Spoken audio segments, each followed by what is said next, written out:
What is up, everybody? Welcome to BAF. How you guys doing? Who is that? Who is that? Somebody over there. Hey, Emmy, how you doing?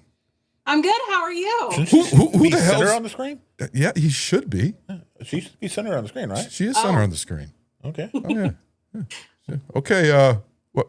The guy with the big arm. Come on, move over. Let's see who you are. We got a ghost from the past here.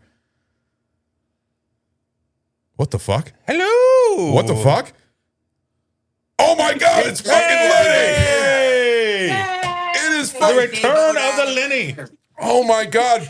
How long has it been? 20 years? Yeah, 3 years. 2 years, 3 years. 3 years. Yes, the what you call Spicy boner. the spicy boner man.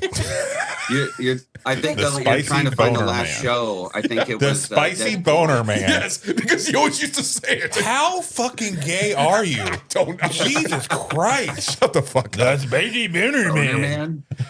Oh man, it's great to see you, Lenny. How you doing? Doing good. Doing really, really good. And Emmy, how you been? Lenny's girl. Doing very well. Very well. Very good. Oh, we got Lenny back for the show, and they're going to be hosting something for our little Halloween series that we're doing. And they picked a great movie. Well, I don't know. I don't know if it's great or not. I guess I'll have to see it till the end of what I think about it, my opinion about it. Oh, You the know discussion's already real what fast. your opinion Please don't is. shit all over my favorite It could current change. movie. It could change. It could change. It always Yes. changes It throughout the could episode. change, yes. It could change. But you know generally how you're feeling about the movie already? It could be amazing. It could be shit. Did you want me to introduce the movie or That'd probably be a good idea. We're gonna get to it, but this is our normal BAF rant. See, this is typical Lenny. What are we reviewing, Lenny?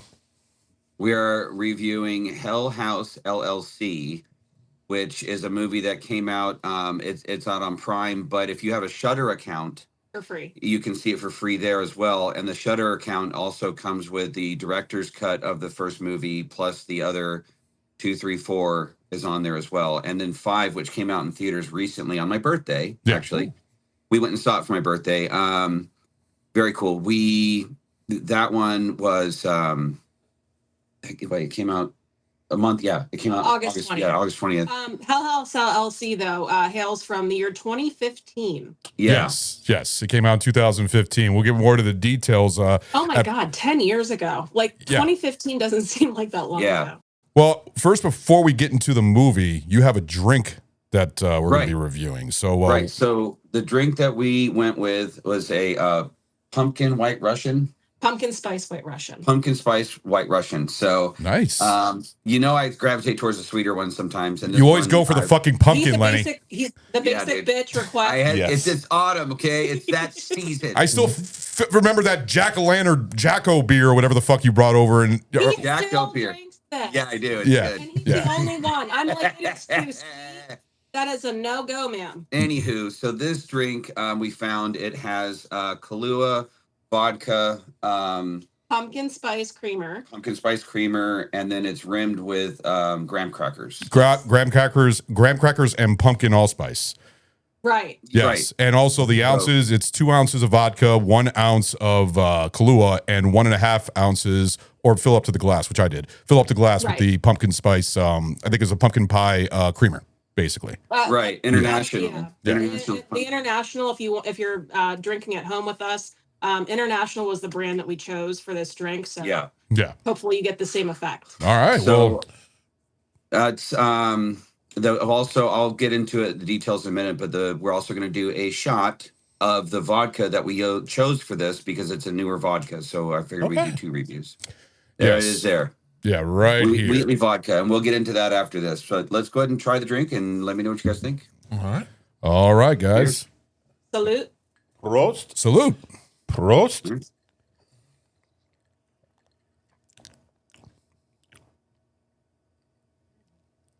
I like it. It's got a little spice to it at the back end, and it's not overly sweet. I was expecting it to be like pungently sweet. I It's can't not. do overly sweet. Like instantly, my stomach turns. It's more like a hint of the pumpkins there. It Yes. lingers with you.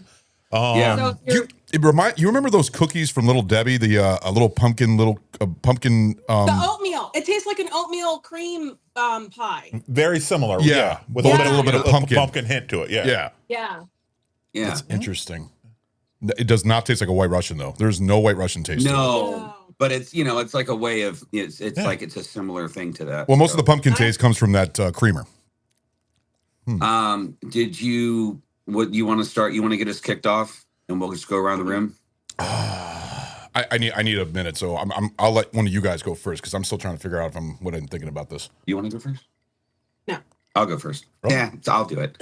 So for me, and this is we're doing 2 thumbs up. We're still doing the thumbs up thing, correct? You're the veteran. You should know that. You're the Absolutely. one that you're Yeah. the one that Making even sure said we it. haven't evolved Is anything else. that That's all. a punishment shot? I don't think that's. I wouldn't think say that's- it. Oh no, it's not a punishment shot. It's not a punishment I shot. mean, you can call for a vote. Man, your girl's already trying to fuck you up here. What the Everything's fuck? votable. Punishment shot. Okay. But remember, if the vote fails, you get the shot. Yeah. That's okay. Okay. All I right. So, vote for a punishment shot. all right. All in favor of a punishment shot, say aye. I. Nay. All Nah. opposed, say nay. Nay. Nay. Sorry, he didn't just All serve right. one on that one. Okay. There we go. So what is your So- punishment shot, Emmy? It's the same. It's a seltzer. I can't do these either. These fucking burn my hates it. stomach. It's gross. 8% green apple, white claw. White Claw. Yeah. Oh God. It tastes like That's gonna be- turpentine. That's gonna be my punishment as well. I fucking careful. Can you smell this? Yeah, it's chemically. Oh God. So you got it. You did Malort. You can do this. But Malort was so much better than this. This That's this amazing. Wow, she actually I likes do Malort. like green apple. Like She didn't say she likes green Yeah, apple. if, She just um, really if hates you the seltzer. So what's your review of the drink, Lenny? So I'm gonna give it 2 thumbs up. Okay. This is a drink that oh, it kind of reminds me of the pumpkin pie liqueur that you can get at like the Yes. liquor store. Yes. It's similar to that, but it's a little stronger than that. Yeah. And so it's not. There's a little bit more alcohol, not as much sweet. Like you said, there's a hint to it. This is something I could like easily sip on and drink and not really, have any qualms about it because it's really enjoyable. So I'm 2 thumbs up from me. Okay. You want to go, Emmy, or do you want to go, Stu? Who wants to go? I first? can go. All right, Emmy, go ahead. I was gonna say, I think I just had a second swig there, third swig. The reason it smells like the oatmeal cream pie for me is the graham crackers. Yeah. And then as I'm going in, it's creamy, it's pumpkiny, it's good. I picture when I drink this, I picture Honey, I Shrunk the Kids, where they're next to Auntie with Yeah. the oatmeal cream pie. That's all I'm yes. seeing right now. When they're taking the big clumps of the white cream and everything. Yeah. Oh yeah. I remember as a kid, I thought that was so cool. Yeah. I'll give it 1.5. Well, you can do like Yeah, I already one finished thumb mine. up, one One thumb. I'll give it 1 thumb. One thumb. Okay. Okay. Either me or you. Who cares? I don't care. Fuck it, I'll do it. Stu, why don't you go go? ahead. This is a big 2 for me. Cool. It definitely feels very fall. Yes. It does have that hint of pumpkin that just stays with you. It's not overpowering. It's not too much. If you are a fan of pumpkin, you'll definitely enjoy this one. The vodka is, to me, it's completely hidden. You behind the pumpkin flank, it's hidden very, very well. I'm a fan of vodka, but this one, it just masks it. So I could see sitting around a nice campfire, just throwing these back, bullshitting with friends and family, and on a nice, cool night, and this being very nice, being very, very nice. Big two thumbs up for me. Ideas for the future. Yeah. Yeah. All right. So let me get to my review here. I fucking hated it. No, you know what? I'm not going to say I hate it. I'm not going to say I love it. But it's going to be a high rating. It's not a 2, but I would probably give this a thumb and 3/4. So it's close to a 2. I'm kind of like, to me, pumpkin's overrated. In the past, when there was pumpkin things all over the time, I remember on the Chad Duke show, I remember when all the pumpkin beers and everything else, and I was really getting into pumpkin beers. But then after drinking them over time, I was like, I can't get into it. And even the pumpkin treats, I'd rather have an eggnog treat because I'm a fucking eggnog. Yes. Yeah. What is that? Ron, what's that, Ron? Ron, what's that, Ron? What do you say? Ron, is that some background noise that I'm hearing? Yeah. All right. We will be right back. Oh, no.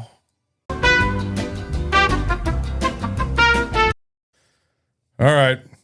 Well, I'm getting a punishment shot. You got to do the womp womp sound. Yeah. Do it. Fucking. If you were better prepared, this wouldn't be happening. Yeah, I know. Just let you know. Well, I fucking love that sound. I guarantee it's gonna fucking land on the cock. I hope it lands on the fucking cock. Yeah, I know you want it, because then you're gonna be the one setting the drink up. Yes, I know. All right, let's see what we got here. You guys can see it. Yep. I can't see it from here. I can't see shit. I can't either. What did it land on? We see colors. Crystal picks. Gonna have to respin. We don't have that anymore. Yep. We could have Emmy pick. No. She's right there. All right, Emmy. Do you have any? Pick do you my have shot. anything watermelon in your? Oh, stash? come on. This is bullshit. No. Yay! You don't have anything watermelon? There is. You don't have anything watermelon?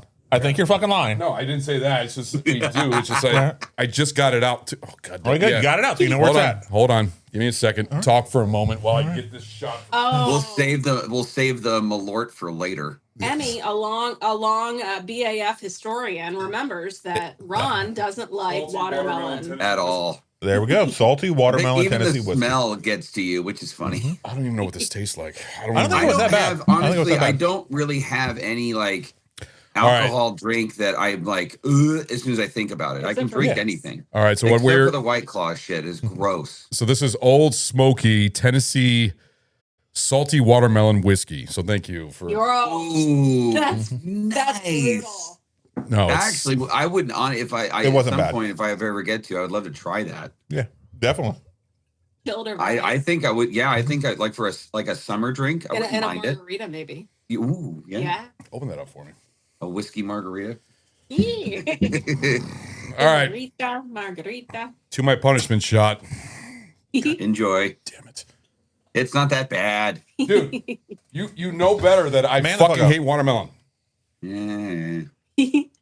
Yummy. It's fine. Yeah. I can handle it. It's not super sweet. It's all shaky. It's just nasty. It's not super He sweet. made the same face I made over the White Claw. It's just the watermelon taste. All right. Okay. There's my punishment shot. All right, let me get back to my review. I think I get a 1 3/4. Yeah. It tastes like basically it's good for the season.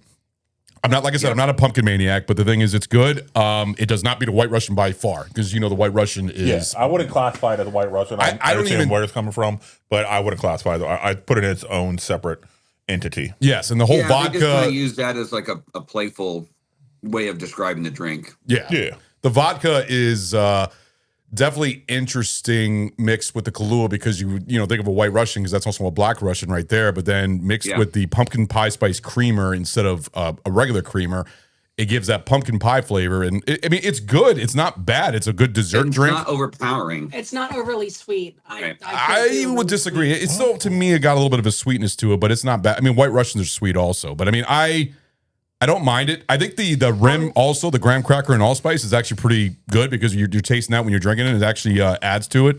So that's why it's not horrible. It's like I said, a thumb and 3/4 is not bad. I'm wondering if it's the pumpkin spice creamer that's throwing you off there. Probably. It's just pumpkin. It's just I've lost taste in pumpkin. The only thing I can really embellish on pumpkin is pumpkin pie. I like pumpkin pie. I like pumpkin pie with whipped cream. but that's really it. I don't get pumpkin spice coffee shit. I like eggnog.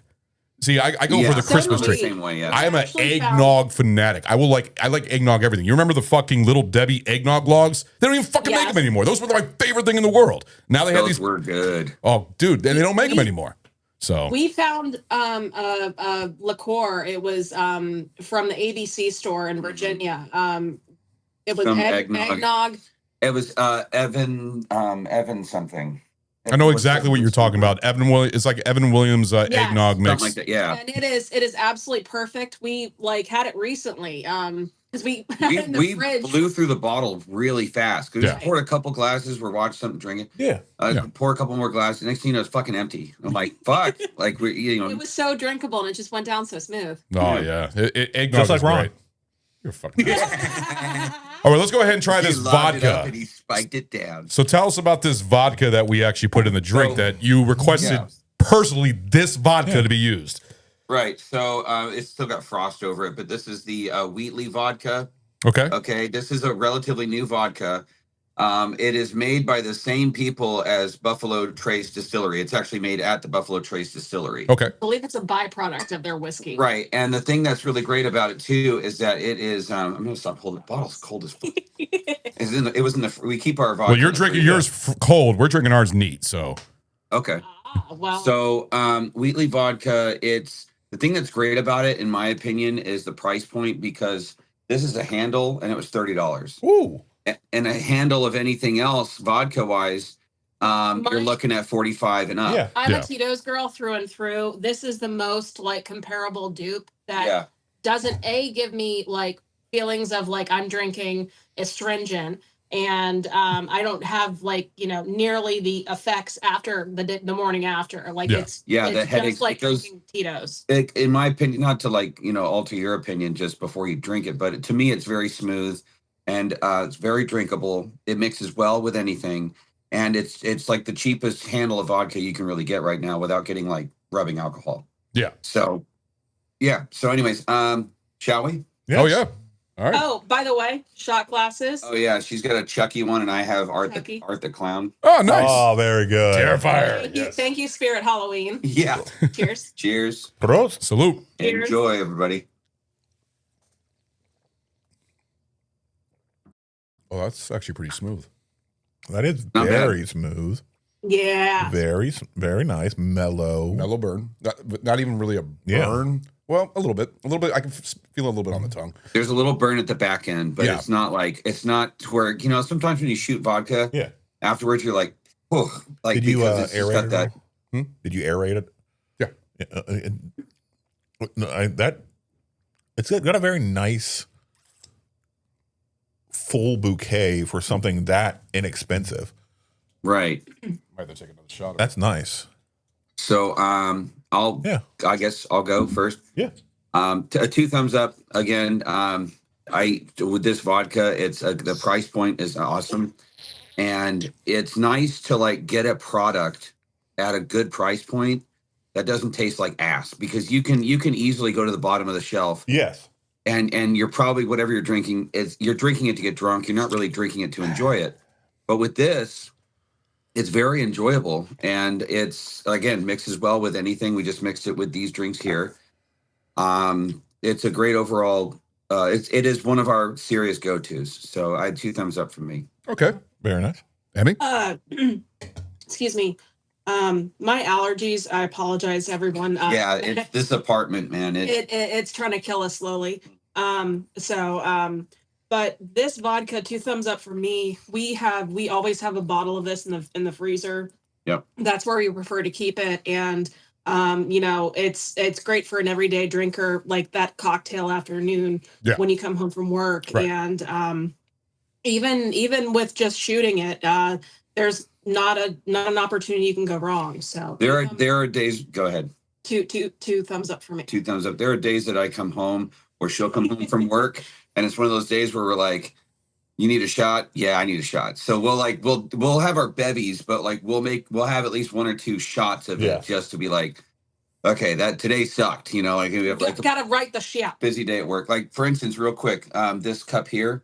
Mm-hmm. So what I do is I put that much vodka in there, so it comes out to like 3 or 4 shots, and then I'll dump some ice in there and then fill it with water, and then I'll squirt one of those Mio squirts in there and mix it up. Yeah. And you're talking no calories at all, no sugar, no nothing. But I figured you go for the Oscar Santana route and put a fucking a gummy worm in there.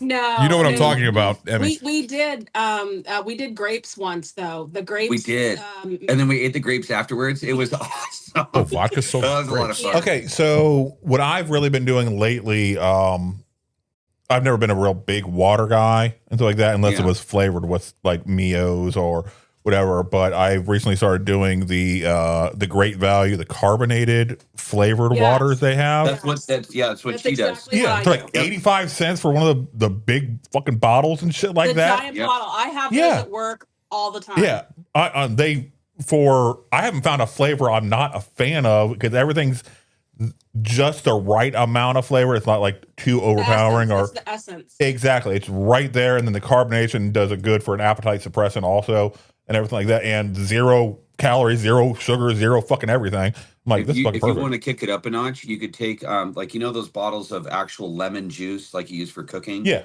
you take that and just put a splash of that in there, just a splash, and then mix that up. It's good. It's really, really good. You know what? Next time you make one of those drinks, try it with this vodka. I'm curious. That's what that's what I was just thinking about is 18 that would probably be good.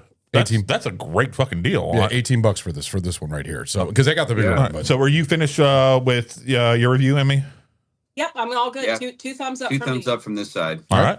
Ron? Yeah, I'll go ahead. I'll go ahead and get this a 2. This is actually a pretty good vodka. I'm actually, the funny thing is when they brought this up, they said that vodka. I was like, okay, well, I got plenty of vodkas. No, you must use Wheatley's vodka. I'm like, yeah, okay, you must use Wheatley's vodka. I'm like, all right, I guess I'm buying another like 12th, 13th bottle of vodka that I have on my bar. So when I saw this, collector, it's all right. May I interject? I think this one will go. You'll finish this one before many of the other ones you have in your stock. Oh yeah, no, I enjoy this. The thing is, vodka is not my go-to. Bourbon and whiskey is my go-to. But if I were to have a good Jameson, Kentucky Gentleman, get some Jameson. We do. It's nice. That's super fucking cheap ass fucking. It's not bad. Yeah, it's not bad at all. I think that shooter token brought that for me. He think it was like $1.85 or whatever for that fucking shooter. That ain't bad actually. Yeah. But I go for the bourbon and whiskey. But for this vodka, this is not bad. This is actually something you can drink straight. Like I said, I get this 2 thumbs up. You can drink this straight, or you can mix this in with some cocktails. I would like to have this in a White Russian. I'd like to try this in a White Russian and all. There's a lot of vodkas out there that I like. I like Grey Goose. I like Crystal Skull. I know you think it's a whole Crystal Skull is bullshit. I know. But I like Crystal Skull. I think it's don't smooth. like the price tag, man. It's bullshit. Okay, it's fucking distilled through diamonds. You ain't distilling shit through fucking diamonds. Diamonds is fucking hard. You ain't fucking getting anything through goddamn diamonds. Yeah. It's bullshit. It's fucking wrong. Yeah, that was. I remember that. I don't remember what show it did. We did. Sorry, it wasn't distilled. Filtered through diamonds. You're not filtering a goddamn thing through diamonds. That's right. We did that on Ghostbusters. Remember? That was on the Ghostbusters show because I brought the black one with. You were, yeah. You were on that show, I believe. I believe you were on that show. Yeah, that was one of my. Yeah, I think that was like the first season or something like that. God damn, it's been so long, Lenny. Seriously. I know. I think the last episode you were on was fucking Deadpool. I think that was the last episode you were on. That was so long ago. Yeah, I fell asleep. But I mean, basically. Good old bitch. Shut up. But seriously. He got sleepy, I remember. Yeah, I know. I was. You had to take a nap. We're past that. Anyways, this vodka's a 2. I give it 2 thumbs up. I'm glad that you had me buy it. I'm glad it's on my shelf. And once it's empty, I'll probably buy another bottle of this. Yeah. Because I have plenty of bottles on my bar already. So. Nice. All right. And all the gins that you need to take home, you can just leave right behind you. I put them right behind you. Yeah. And I'm going to be working my way through them, goddamn. Good. That's the reason why I put them right behind you. You have all your gins right there. Gin. Oh, he did a whole season, a whole year of every episode he did was a gin. So he's got like a whole row of gins right behind him. Bravo, my friend. What do we just stick to your guns, my friend? Yeah. Gunpowder is still the best. Okay, so my review of this, for the price point, for its smoothness, for its ability to be a nice shooter by itself with a nice mellow bouquet. Yeah. and a great mixer, so it ain't overpowering anything that you're mixing it with. This is a 2 for me. Very happy with it. Very impressed with it. I'm glad we didn't chill it, because chilling to me takes it dulls the taste a little bit to me. It changes the taste. Actually, yeah. So I think doing it room temp for us, our first time with it, was the right choice on this. But yeah, big 2 thumbs up. Thank you, Lenny. Thank you, Emmy. This is going to be something that will be a stocking in my bar. Yes, just at home. Yeah, just to have. it's cheap. It's cheap and it tastes good. Once you have it chilled, though, like just straight, it'll be so much more smoother, and the burn will just be even less and less. So to me, the burn is damn near non-existent. It's very mellow. Right. The way it is. It'll be even more muted, but like you're just tasting like delicious, like, oh, I feel like an adult, and I can, I wanted to show you these cut. Now you can see it. Look at this. Oh, I like that. Is that a facehugger? Isn't that Oh no, cool? that's a skull. I'm sorry, It's skull. skeleton. Okay, skeleton head. It just reminded me of facehugger. That's nice. I like that. We also have a shaker cup that matches. Yeah, But you can't truly see it, but he has his Lenny cup. Hey, you still got your Lenny cup. Awesome. That's pretty cool. All of ours broke. Oh, I'm the only one that has yours is still there. Yeah, I hope mine's fucking still there. Yours is still there. Everybody else is broke. All right. Well, that's awesome. We're going to go ahead and get to the details of the movie. Emmy and Lenny, thank you for bringing both those drinks to the table. I think both of them turned out great. You turned me on to a vodka, and the pumpkin was, I think we got mixed reviews from everybody, but still pretty positive. I think it was good reviews from most people. Yours was probably the lowest. Actually, no. Emmy's the lowest. She was the one. She was the one. She had a 1. I had a 1. You're right. You won 3/4. Throw me under the bus. No, I thought she had a 2. I'm sorry. Then I corrected and remembered. All right. All right, let's go ahead. But the vodka, how often do you guys have alcohols that come on that get 2 thumbs up from everyone on? When's the last time that's happened? You had a unanimous. No, for overall alcohol, unless it's a whiskey. The vodka that we did for John Wick was the like Russian vodka. Yeah. And to me, that Russian vodka is still the mess. Amazing. Yeah. I didn't remember what the fuck it was. I gotta try this. Yeah. What was the name on that? Do we have it in the freezer still? We still have it. Oh man, I'm so jelly right now. Yeah, no, I would love that. I'm always down for a good. That's the thing. Was that I'll it? drink anything. I drink Jaeger. I don't think that was it. Whiskey, tequila. What's the name? Stoli. No, this wasn't the one we had for it. Are you sure? I'm 99% sure. Maybe Chase took it home. Yes, I'm not. It's Stoli. Is what he's giving me right here. I'm like, I don't think it was fucking Did Stoli. he hand you a bottle of Smirnoff? No, he handed me a bottle of Stoli. I don't remember. Maybe Stolichnia. I think Chase took it home. No, I'm pretty sure he left it here in the freezer. Well, I think we killed it. To be determined. We We'll probably find out did. at a later date. Yeah, find out. Let me know, man. We'll figure it out. Yeah. I mean, you know what? All you got to do is go on our Instagram and look for the John Wick, and they'll show the review. They'll show exactly what it is. Okay. We'll continue our research. Yeah. Here, I'll try a fucking some Stoli just to verify, but I'm 90% sure this wasn't the right one. This will be my 4th thing of vodka. I guess I might as well try it. All right, let's go ahead and get to the details. So you guys want to talk some movies? Yes, Hell House, released November 1st, 2015, directed by Stephen Cognetti. Other movies he's done is Hell House LLC. Spicy Boner. Spicy Boner. Yeah. Why? Excuse me. No. Did I say the name wrong? You did not pronounce his name right. Okay, then how do you say it? Cognetti. Okay. Cognetti. I thought that's what I said. I don't even know what you said. You said But Cognetti. the spicy boner rule, it usually has to be somebody famous enough where they're in their common parlance in order to get it. All right. Okay. But you can read though, right? There's a G in there. Yeah, Cognetti. I thought I said Cognetti. I didn't pay attention enough, so I got to remove myself from the vote either way because I do not know what you said. That's fine. You can vote. I heard Cagnetti, and I think this is going to be a Cagney. All right. That's them. It'd be a 3-person vote right now because I can't vote either way. They can vote. So Well, then it's going to Then I'm be. not going to vote. No. No, you got to. You already called it. So vote. Okay. All right. Okay. For what? Him to take a shit. Take it, please. You vote nay. You said I nay. didn't vote. against I vote. didn't vote. I said I can't vote because I did not hear You you didn't hear it. one way there. I'm Stu removing did not myself hear it. one either way. It's a 3-person vote. Honesty, You 3. integrity. All right. This is a good man. I guess I'm spinning the wheel. Okay. I apologize. And you spilled. That right there is another spin. That is a party happened? foul spin right there, buddy. What did he do? He spilled over his shot of vodka. Oh no! So he gets 2 spins. We were like in unison. We're like, Stu, if you remember, I actually called him out for Die Hard. He was talking about John McTiernan. Yes. And that right there is famous enough to be in the common parlance. All right. Okay. All right. So. Okay. Yeah. Well, I have a feeling. I will say this, Stu. If you go on Facebook, there is a group, that page that you can follow for Hell House, and the fan base is really big, dude. This is like underground. This is a very big. It has a very big underground following. Yeah, it's huge. Right. I remember this. I got a barrel punishment. All right. So random draw. Let's see what we get. Oh, okay. Barrel punch. Gotcha. Yeah. What is it? Oh shit! What'd you Fuck! It's that moonshine hot sauce crap. Oh, that shit made me puke the first time I drank it. Oh, that's fantastic. Oh, I'm so sorry. Oh, fuck! Spin again. Spin again. We have 2 shots. Hot sauce. All right. Fuck that. I'm gonna fucking die. Spin again. Be a goddamn professional. Come on now. You got this. Come on, Ron. We believe in you. You're Captain Ron. Captain Ron. What is Cock shot. Cock shot. This is not my night. I tell you what. This is you know not what? I tell my you what. night.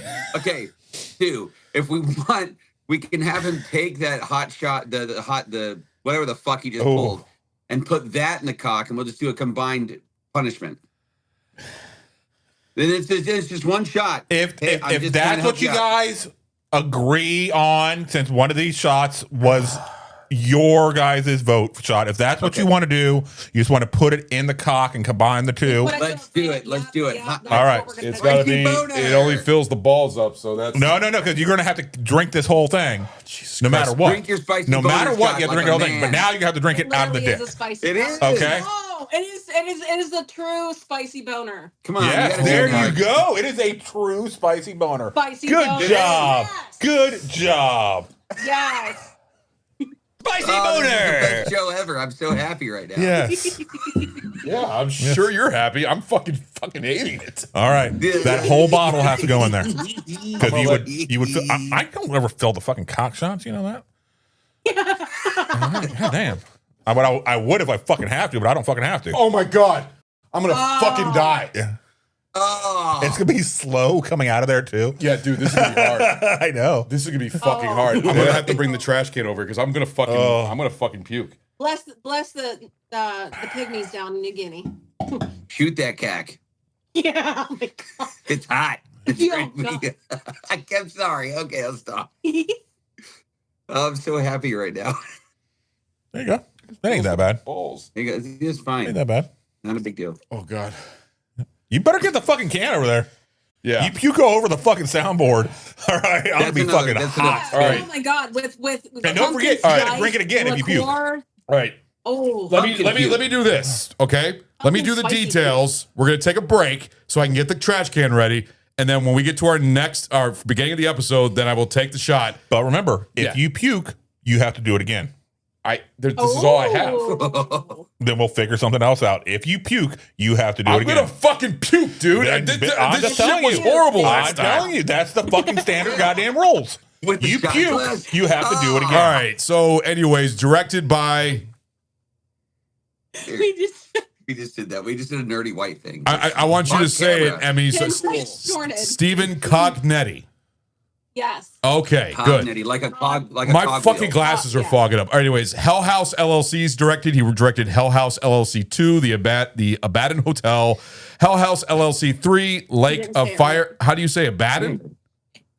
Abaddon. Abaddon. Okay, I didn't know that. I don't, Wait a They minute, said it in you the movie just fucked multiple up the times. name of the hotel. Multiple times they said it in the movie. Hell House LLC Abaddon. Origins, It's- the Carmichael Manor. Hotel Abaddon. Okay, and the budget of this movie, there is no budget because no confirmed budget because it's a low budget. It's indie, so I couldn't find any budget for this one. Do I you looked guys everywhere. happen to know anything as the resident big fan? They already said any up earlier otherwise? they didn't. Yes. No. Yeah, This is super low budget, found footage. Yeah. And we'll get into why we our takes on how that plays out. We'll discuss that. Yeah. The box office of this, also, there was no box office because this just wasn't a theatrical release. This was actually something more. I think this was released on Shudder first, or basically a platform. Was this a Shudder movie when it first came out? Yes. No, not the original. The original was just streaming based, direct to video type Netflix. release. So, but they had the second movie was a direct to Shudder release, and yeah, and I think the rest of them were like direct to Shudder, except for the fifth one actually went to theaters. The fifth one was the only theatrical release, and it was also the only out of the series that was shot like first person, like linear. It wasn't linear, right, like a A found traditional. footage. Yeah. Yeah, I saw all the trailers of the other movie. I actually am looking forward to actually seeing the other sequels to see how they are. But I'm curious. No, I will. From what I remember, 2 was fucking weak. From what I remember. All right, let's go ahead and finish the details real quick. The Rotten Tomato score for this movie was for critical was 73%. The audience score was a 71%, so it's actually got a high rating. The actors for this movie is Ryan Jennifer Jones as Sarah. We got Danny Belfry as Alex. We got Gore Abrams as Paul. We got Jared Hacker as Tony. We got Adam Schneider as Andrew Mac, basically. Alice Bahike as Diana Graves. Phil Hess as Joey. Lauren A. Kennedy as Melissa. Jeb Krieger as Martin Cliver. Man, there was a lot of people in here, and I didn't remember this many people being in there. Yeah. Miranda Robbins as Miranda Kelly. Theodore Bolakus as Robert Lyons. Kristen Michelle Taylor as Kate. And Natalie G. as hotel clerk. Oh, yeah, the hotel clerk at the end of the movie. Well, you have to think that there was a lot of people that, because again, this is like a mockumentary. First person. But what I thought was so cool is that, like, for instance, Cloverfield is just a straight up found footage film. Yeah. But this takes the aspects of a found footage film and puts in the aspect of it being a documentary, because they do interviews with people who talk about the incident and stuff. And it's and like the little like music they play in the background when they're having the little clips of the interviews is very documentary-esque. It's very cool. It reminds me of the other cool thing. Oh, go ahead, Emmy. I was going to mention the other cool thing about this movie was not only do they have the footage of the folks that were the Hell House crew, which is what they were called, but they also have footage from the people who were actually the people that patronaged. Patrons. They were the patrons for their patron, basically. For right. Who actually first person accountability for when they experienced Hell House. The first couple of groups that were able to go in before things go awry. Interesting. Right. Yeah, I mean, as you're watching, you see them kind of doing a good job as a documentary crew, stitching together these few different. It reminded me of the documentary that was to the Blair Witch Project, the one that was made for TV, where it was telling about what happened and everything else, and doing all the interviews. That's kind of what it reminded me of, but that was a separate thing that was made for TV, not for the movie. This was all the movie and the documentary all put into one. It was like found footage, documentary, found footage. Yes. All right. So. Exactly. I was just going to say that actually will kick off our notes and whatnot about the movie. Yeah, I was thinking we could start out with we've done our research and found a few different facts that her and I we've got lists here, ping pong off each other. But we this is all just information about the movie, behind the scenes stuff, fun facts, and then if you guys found some stuff that you want to talk about, we can jump on that too. And I actually didn't take any notes for this movie because I knew you guys knew everything about it. The only thing I took is notes on what's the difference of the director's cut and the original cut. I only take notes of them. Yeah, I only take notes first and foremost, the appeal to this movie for me was that it was found footage, and we've had your Blair Witch, as you had mentioned. We have the house is October built. We have the Lake Mungo files. That's another found footage. VHS. As Above, So Below. Right. Paranormal Activity. Right. Yeah. Chronicle. Yeah, right. Chronicle. Yes. So, but this movie had found footage portrayed in such a way that, like, it was very convincing. Yeah. It really felt like a true documentary. And actually, people have watched this movie and have like gone on their little Instagram accounts and tried to find out, does this place truly exist? Yeah, which I will get into that, but I will say that if you were to put me in front of the television and not say shit, don't say it's a fictional thing. You stumble upon it on Shudder. Right. Or like, well, let's just say someone played it for me and say, hey, this is a real documentary. It's believable. I would have been like, oh, fuck, for real? Like that I honestly, it was very convincing. Factor. So. Oh, we're definitely going to get it. We're definitely going to get into it. Yeah. Yeah, I'll kick it off, and I'm going to start with the first sort of fun fact. Did you have any fun facts, Steve? Oh, before we're going to do this last thing on the final facts, and then we're going to take our break, and then we'll get into it. Yeah, because you're supposed to shoot the cock thing. Yeah, after my break, I've been looking at it the whole fucking time we've been talking, and my face is sweating as it starts bubbling. Dude, I'm fucking scared of this. I'm going to puke like that. My throat is already like doing the fucking. All right. What other movies to come out around the same time? This is the last little facts here. Is Spectre, which was the James Bond movie, the Peanuts movie. Yes. Mm-hmm. Love the Coopers. The 33, which is actually about the miners that got caught in the cave. Good movie. Okay. By the Sea. Was that Jim Carrey? No, that was Antonio Banderas. Number 23. No, 23. Yeah. You're thinking No, of this 23. is 33. This is actually based on a true story. The Hunger Games Mockingjay Part 2. The Night Before, which is the holiday comedy with Joseph Gordon-Levitt and Seth Rogen. I think the Christmas one. Victor Frankenstein. And then Creed and the Good Dinosaur. There was a lot of movies that came out around that time. So we're going to go ahead and take our break. And then we're going to come back to me puking most likely because it's probably going to happen. So I need to start finding your next drink after you puke because you got to, if you puke, you got to do it again. Yeah, I know. I'm probably going to have to take another shot because have it ready in the I waiting. guarantee this is going to come back up. I'm going to be drinking that and then Samuel Adams and drinking that in order to try and get that down. And I'll see how it works. That's Because I right now, I am fucking sweating my balls off right now because I know I remember this drink and I thought we got rid of all of it, but apparently I pulled the last one. So I love that you blindly pulled that, by the way. Well, that's the way we're supposed to. Yep. You're not supposed to look in the barrel. So I just pulled whatever I pulled out. It could have been a water. I would have rather had a watermelon than this crap. This shit was bad. Agree with me. And there's no alcohol in this. This thing is alcohol free. Yeah. Yeah, but it's a moon. No, yeah, because it's hot sauce. Oh, fuck. It's moonshine based hot sauce that has zero liquor in it. Yeah, our one of our the wife to or the husband of the show, Adam, Anna.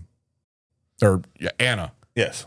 She's the one who brought it, I believe. I believe so. And I think we did it on the show, and it didn't do too well. I think it came out as soon as it went down the mouth, it came right back up. So I'm already dreading this. Anyways, we're gonna go ahead and take a break. We'll be right back. Yeah. All right. Hey, having a hard time trying to stay up, trying to record these podcasts late at night? Or are you up late working, driving trucks, working in the shop, trying to provide for that damn family of yours? You need coffee. Well, let us tell you about this one company we got right here. It's called Coffee Bros. Now, they got a very select blend of different roasts, light roast, medium, dark, espresso. Now, each one of these has its own flavor profile. These two brothers from New York made this amazing company with an amazing coffee that you could order online. So you just had the espresso roast. Yes. And did that thing wake you up? I couldn't go back to sleep. Oh, man. It was smooth. Nice. It had that nice chocolate taste to it. You could just taste the chocolate. Mm-hmm. And it doesn't give you that bite like other coffees do. Or bitter. No, definitely not bitter at all. This is smooth, sweet, aromatic. This coffee here will absolutely wake you up when you need it to. The coffee here is dedicated to freshness, quality, and consistency. Use the code BAF10 to get 10% off your entire order. The link for the website is in our show description. And I'm telling you guys, it's worth it. This coffee keeps you awake, especially for the late podcasting that we do. Yeah, it's very much needed. Try out Coffee Bros. Coffee Bros! All right, guys, we're back. This is the death of Ron. All right, let's Don't be a bitch. I'm not going to Womp, womp.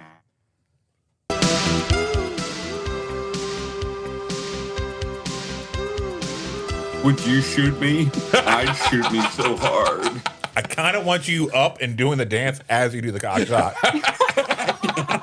Oh, God. All right, guys. You got to tuck before you do it, though.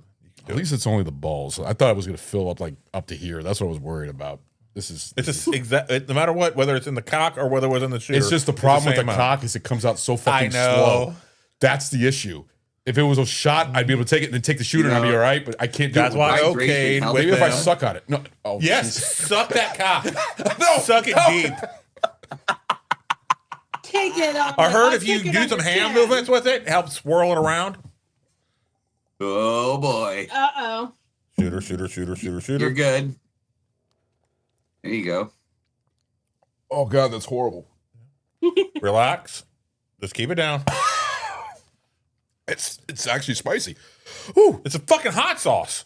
That's impressive because Ron ate a fucking gummy bear on one of the shows, and it was supposed to be the world's hottest gummy bear. Yeah. Right. And he was trying to get me to fucking do it. And I'm like, dude, I have GERD. Like, we already know that where this It was is me and gonna go. Ragnar that did it. And I remember I went upstairs and I laid on my bed and I was just like, You were dying.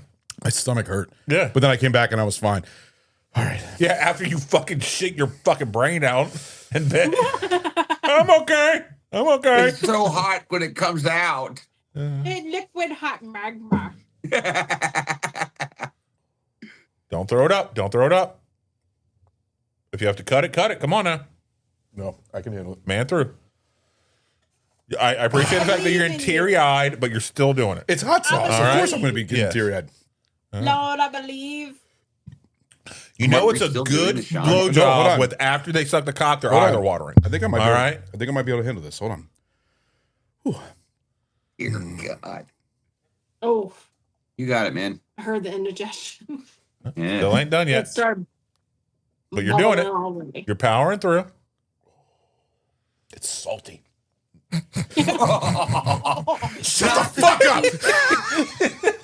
up. Bro. It is salty. Yeah. Grinding it. It's not it making almost- it any better. Is it almost Coming from sweaty, Latina. you would say? Actually, I'm handling it. Yeah, you're handling that cock really well. I'm it so goes glad here. that this shot is officially called the spicy boner. Yes. I know how to handle this dick. That's right. Oh. Oh God. Yeah. Why is You're I like the helping way case, your Ron. pinky is up Why is as that you're sound? fucking handling the cock. You're being a fancy bitch. All right. pinky I'm out? almost there. Holy I'm actually, God. I think I can handle You know. this. You're good.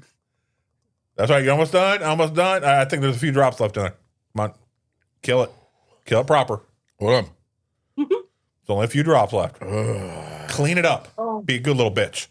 There you Oh. go. Oh. I did too. I feel like Conan job. O'Brien whenever he has Oh what's that God. comedian? I'm grossed out. I apologize. Ew. You guys called it. Hey, I didn't have to take another shot. Yeah, because Yes, it's like when I Conan know. O'Brien has I Bill know. Burr on, and he's like, "This will never air." Where are our shot You glasses? come back on the show where I almost You puked. still need shot. All right. What didn't air, I will say, was when Ron became a unicorn. That never aired. Yeah. Where we took the fucking my Yeah. gift. Yep. Yeah. Little bitch. What? Ron became a unicorn We're during not talking about this. We're one done. Christmas episode. Jesus Christ. I'm very locked in. I'm sorry. It's a fucking dildo that had the fucking suction cup and I put it on my forehead. Yes. Oh. We made a Ronicorn and he wouldn't put it on there. All right. Wasn't happening. Oh man, my I'm sorry. Did you call that a ronicorn? Yeah, it's a Ronicorn. Ronicorn. Floppy dildo. Oh, all right. And it even had I'm a his mix, face guys. on the tip of the So dick. I'm fucking wheezing over here. Okay, All right. So let's move forward, shall we? For the love of God. I need milk. Oh fuck. You want some man milk? Look No. how red his face is. You're as red as your skeleton behind you, man. Oh, that makes me so happy. My Almost. mouth is on Yeah. fire. Oh, that makes me Like so my happy. whole esophagus and stomach is on fire right now. all right. Paramedic Lenny So let's is talk like, about no. Hell House. Antacids, my friend. What are we talking about? Let's talk about Hell House. Hell House. All right. I'm gonna start, and then you can just quietly suffer. If you want to stop and grab antacids, we'll continue without you. It's fine. No, I'm good. I'm just doing it Okay. for all. So The first fun fact that I wanted to kind of go over was the Spicy note that I have here. boner. That was Yeah. a spicy boner, correct? Very spicy. Yeah. You're welcome. The film was shot at a real haunted house attraction in Tuamsin. Fuck, I'm gonna get a punishment shot, aren't I? Yeah, you are going to get a Tuamsing. Only if you vote. Tuamasin. No, but there's an ing. Tuamasing. No, there's no G. There Tuamasin. is. Look at it. Okay, it's Tuamasin. Tuamasin, no G. He does this to Warrington. He there's goes to a- Warrington. There's a G. Sing right there. Sing. Okay, what state? Tuamsing. I think it was Wisconsin. Was it Wisconsin? It's in Pennsylvania. All right. Continue. Pennsylvania. Oh, the original place of Night of the Living Dead. Right. Right. It is I got a G on my side. Toronto, PA. Yeah, no, there is a G. There is a G. Emmy, you are incorrect. It is Tuamasing Township, Pennsylvania. All There right. is a G. S-I-N-G. You want to vote? I think, the rule is if you correct somebody and you are wrong about your correction, you are punished. Then you're. So that'd be her. We have both on here. I am on Wikipedia right now for the Look at the word. Look at the Tuamasing word. Look at it. Township of Pennsylvania. The second part here. Oh, okay. That might be a typo, though. Our notes say Tuamasin. That might be a typo. And I am It looking is at the Tuamasing. official It is logo Tuamasing. for the township, and there is a G. There is the official Right, logo. No, yep, you're right. So whoever wrote those notes fucked you over. Yes. She's just gonna do it. There you go. Take it like a champ. That is honesty and integrity. Good job. She's a trooper. She's got this. It's delicious. Oh. Remember that? It's gonna be delicious. Just shoot it. It's fine. Okay, man. continue on. I remember that. It's going to be delicious. I remember you used to Yeah. say that all the time. I have So- all the pumpkin spice rolling around my gut right now. Let me. Hey, well, let me how about start you have over. some hot sauce moonshine? Because my stomach feels like it's on fire right now. So and the Oh, it's so gross. and I the usually liqueur like probably spicy curdling in stuff. your stomach. Stop. No. So I'll start over. The film was shot at a real haunted house attraction in Tuam. That's not my fault. Sorry. Tuamasing, Oh. Pennsylvania, called The Haunting at the Waldorf Hotel. Okay. The haunt did take over. The haunt did take. Why they wrote this really weird? The haunt did take over an abandoned hotel, just like in the movie. So here's the thing: what that's saying is that the location that they chose, Yeah. that hotel was legitimately fucking haunted. And I will say this as like a fun little snippet as well. I actually saw this on social media. They are offering tours for people to actually go and Dang. even spend the night at this Yeah. location. I'd do it. And it is actually haunted. I'd do Ooh. it. I've always wanted to do stuff like that. Me and Stu used to it's go in in Pennsylvania. This is where they shot the movie. Yes. The cool thing about Pennsylvania is there's so much heritage with the Indians and Native Americans. And just different relics, and there's several parts of Pennsylvania that are haunted. Yeah. This is no exception, and that's again Finish. the fact that this place actually exists. Finish. People will be like, oh my Trying to get god, this does hot Hell House stuff out right actually now. That's it. exist? Finish that. Technically help no, out. but technically yes. So Very cool. I'm Yeah. about to And have some actually- black gin. Nice. Segueing into that, actually, more specifics about it. It's actually ran by a person named Angie Moyer. yes. And she actually served as a film set designer because she knows the place so well. And it's located in the parking lot of County Junction General Store. So it shares a parking lot with another facility, and people go there and they tour and everything else. I'm interested in doing a tour. I'm not spending the fucking night there. I'm No. not doing that. No, Why no not? bueno, man. Are you scared you're going to get tickled? Things go bump in the night. Yeah, dude. That's one of our favorite aspects of this film is it always keeps you like tuned in because Yes. things start moving. And Does a good job of that's- background stuff, and yeah, it rewards the viewer for paying attention. See, Did a good job. I've always wanted to stay at a haunted place just to see if there's actually shit happening, because I've always been intrigued and everything, so it doesn't bother me. I like going out in the woods at night and checking things out. It's just something I enjoy doing, so I would do that. I'm still tearing up. That shit is still burning my stomach. It's making my nose run and everything. That shit is fucking killing me. You want some gin to help cut it? No, I'm good. I'm drinking your Kentucky Gentleman. That was one of the aspects that truly drew us to this film was that it does draw the viewer in, and even being super fans of the film, we watched it several times, and every time we're picking something new up. Yeah. And even if you were to view the director's cut, which there is a director's cut of this film, there are many aspects where things are just different and start moving. Little subtle things that you might not have picked up the first time, The which is what makes it rewatchable. You're talking about the director's cut of Hell House LLC, right? Yes. Okay, because I actually took, I think I have like 5 or 6 things I've noticed. I don't know if you guys noticed if there was more. I mean, I can say what there was. You want me to tell what it is and see if it's the ones? Absolutely, yeah. Go Yeah, ahead. I just want to roll into it now. We can't. Yeah. That's All fine. right. Absolutely. There was a part scene where they were hanging up the mannequin, the eyes in the dark, cloak walking by, and mannequin swaying. That scene right there. And When then that was fucking. now that was in the director's cut, correct? That was disturbing. Yeah. To me, that made it more fake. I didn't like it. The eyes were bad. When you saw the 2 glowing eyes, it looked like a fucking what's those fucking Star Wars dudes? The Oh. Yeah. no, the ones with the little mini guys.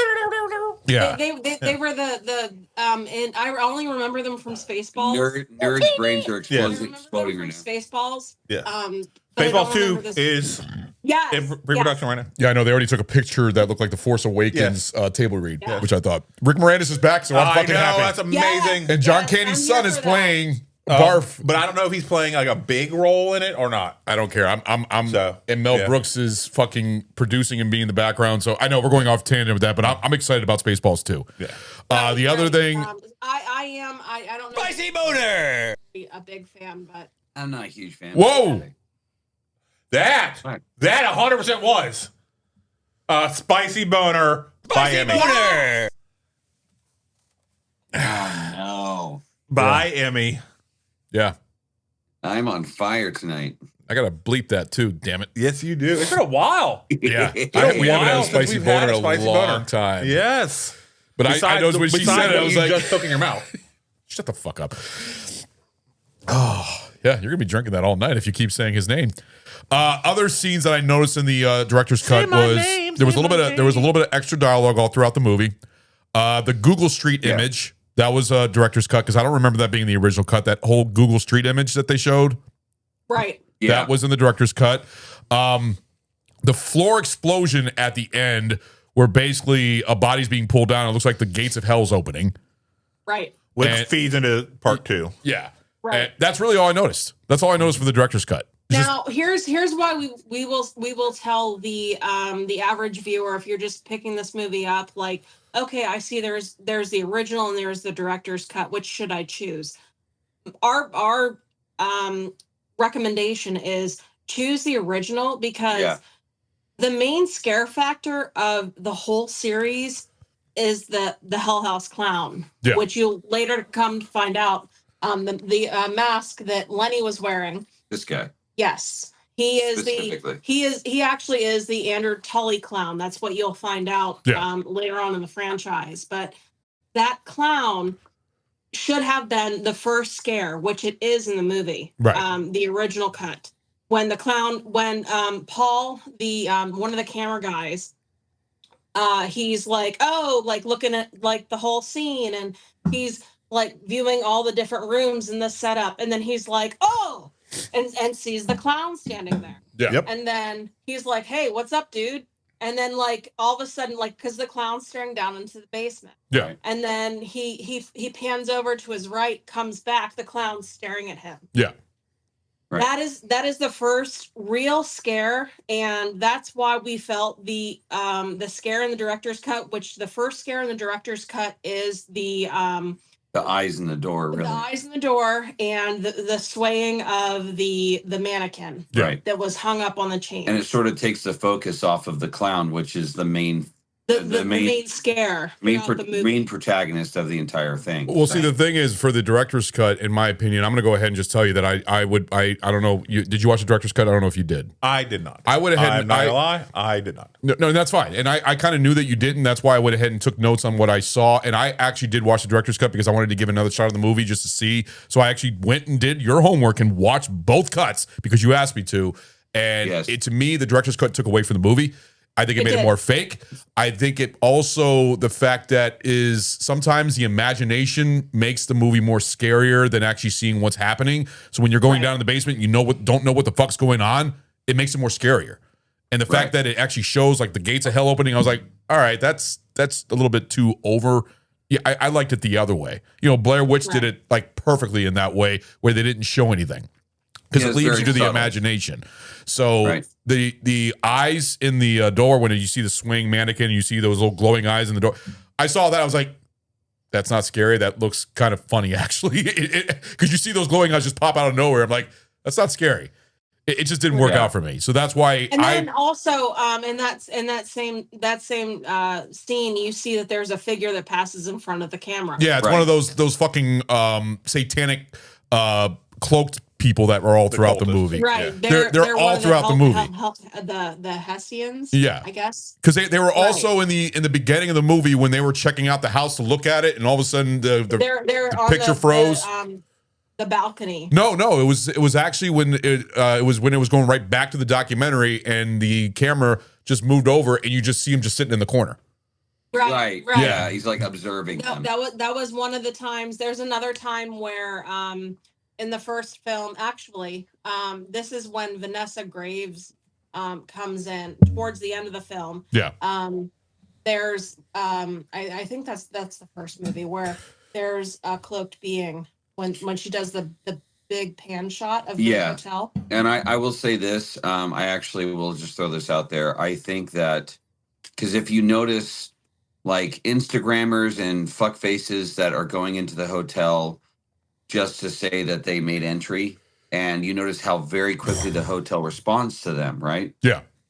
I feel like the hotel was more subtle and less abrasive up front with this crew when they came in, because they very quickly realized that their intention was to bring a lot of people into the hotel. Yeah. And that's what they souls as possible. Right, that's what they wanted. So they're like, well, we're gonna fuck with them, but not enough to where they'll leave because they're doing something we want them to do. And they waited until they did it, and that's when they fucking ramped everything up. Yeah. That's just my, it's like trying to analyze how the hotel thinks. This movie reminds me a lot of there's movies where basically a person dies in a house and then they become a part of the house and they become a part of the issue. That is exactly what happens, and you will find that out especially in the second movie. Yeah. Because that is something that is kind of a common trope in a lot of horror ghost movies where the person becomes part of the what other house is that? Like it was House on Haunted Hill.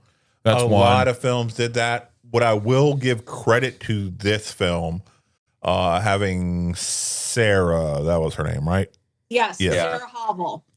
Traveling away from the location. Oh, being in the documentary. Bringing items with her that are physically tangible. Yeah.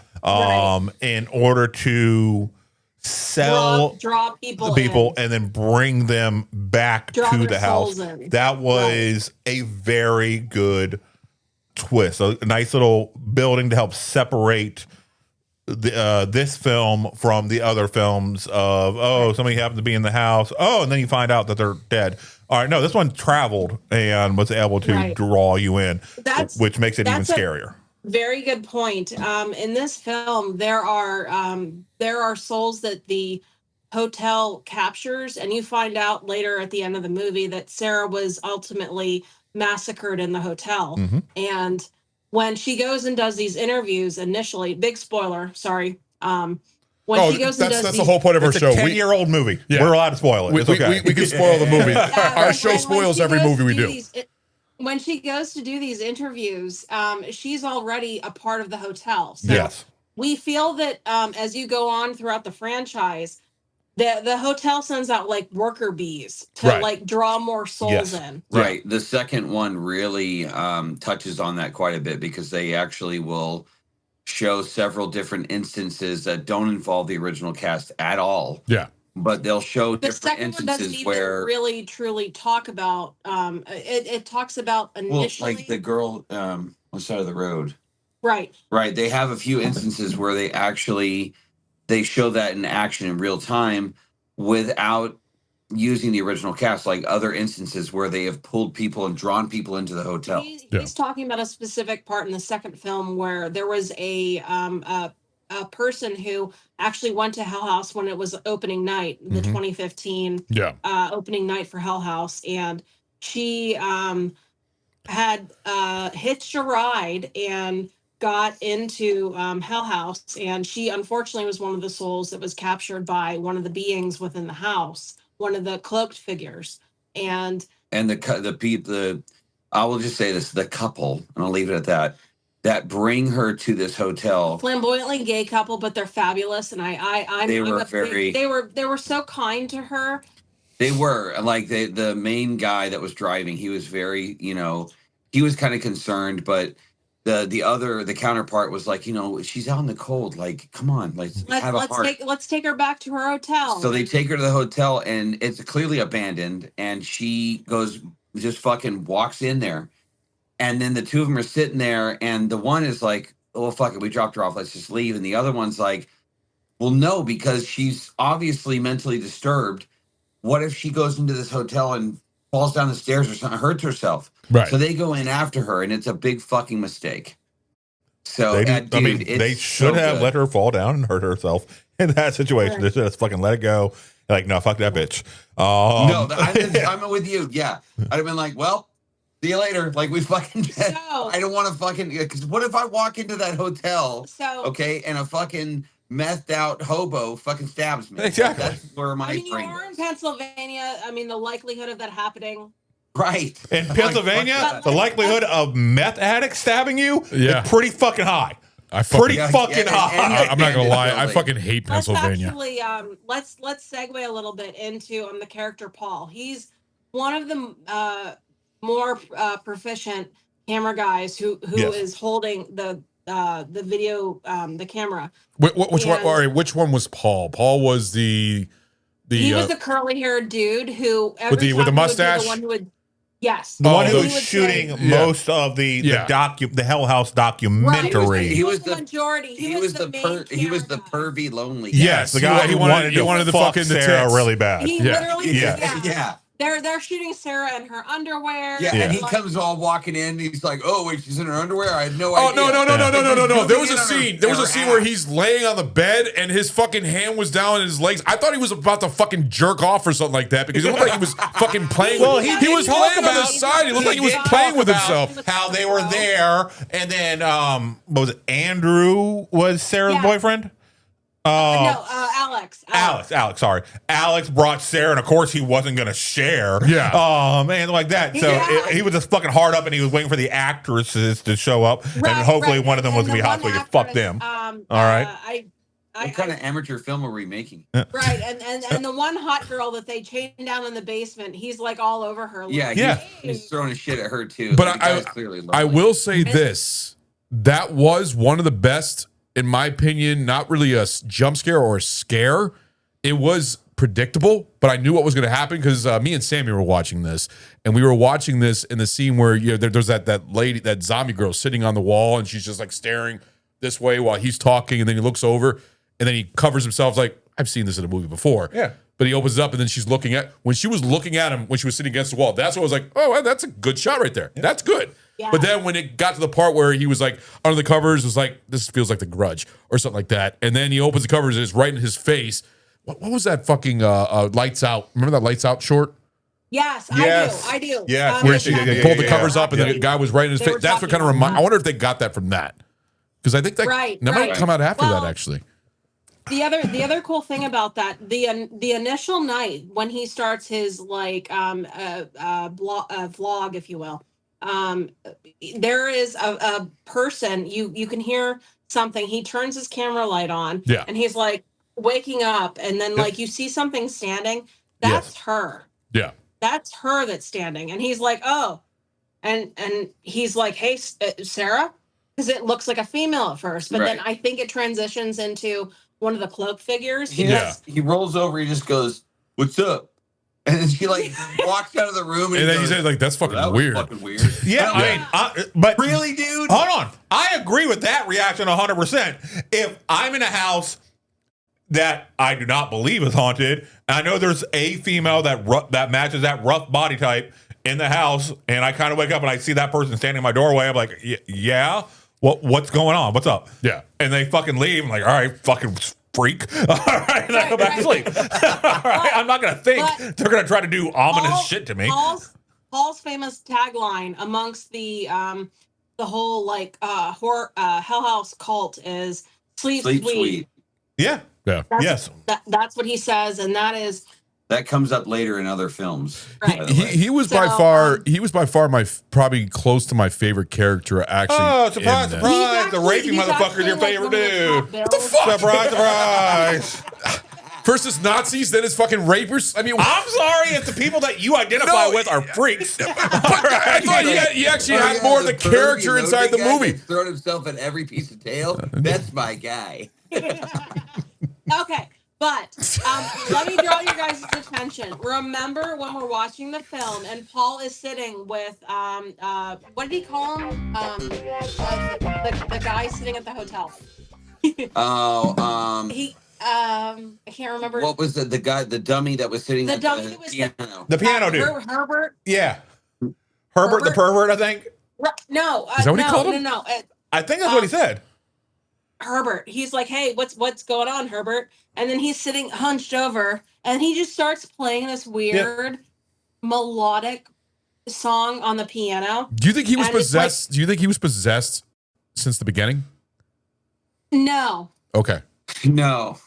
But I'm very curious as to where the hell he found this particular melody that he plays on the piano. Music. Because you will find out that song is an actual satanic song that in the fourth movie it gets explained in the fourth movie. They have lyrics, which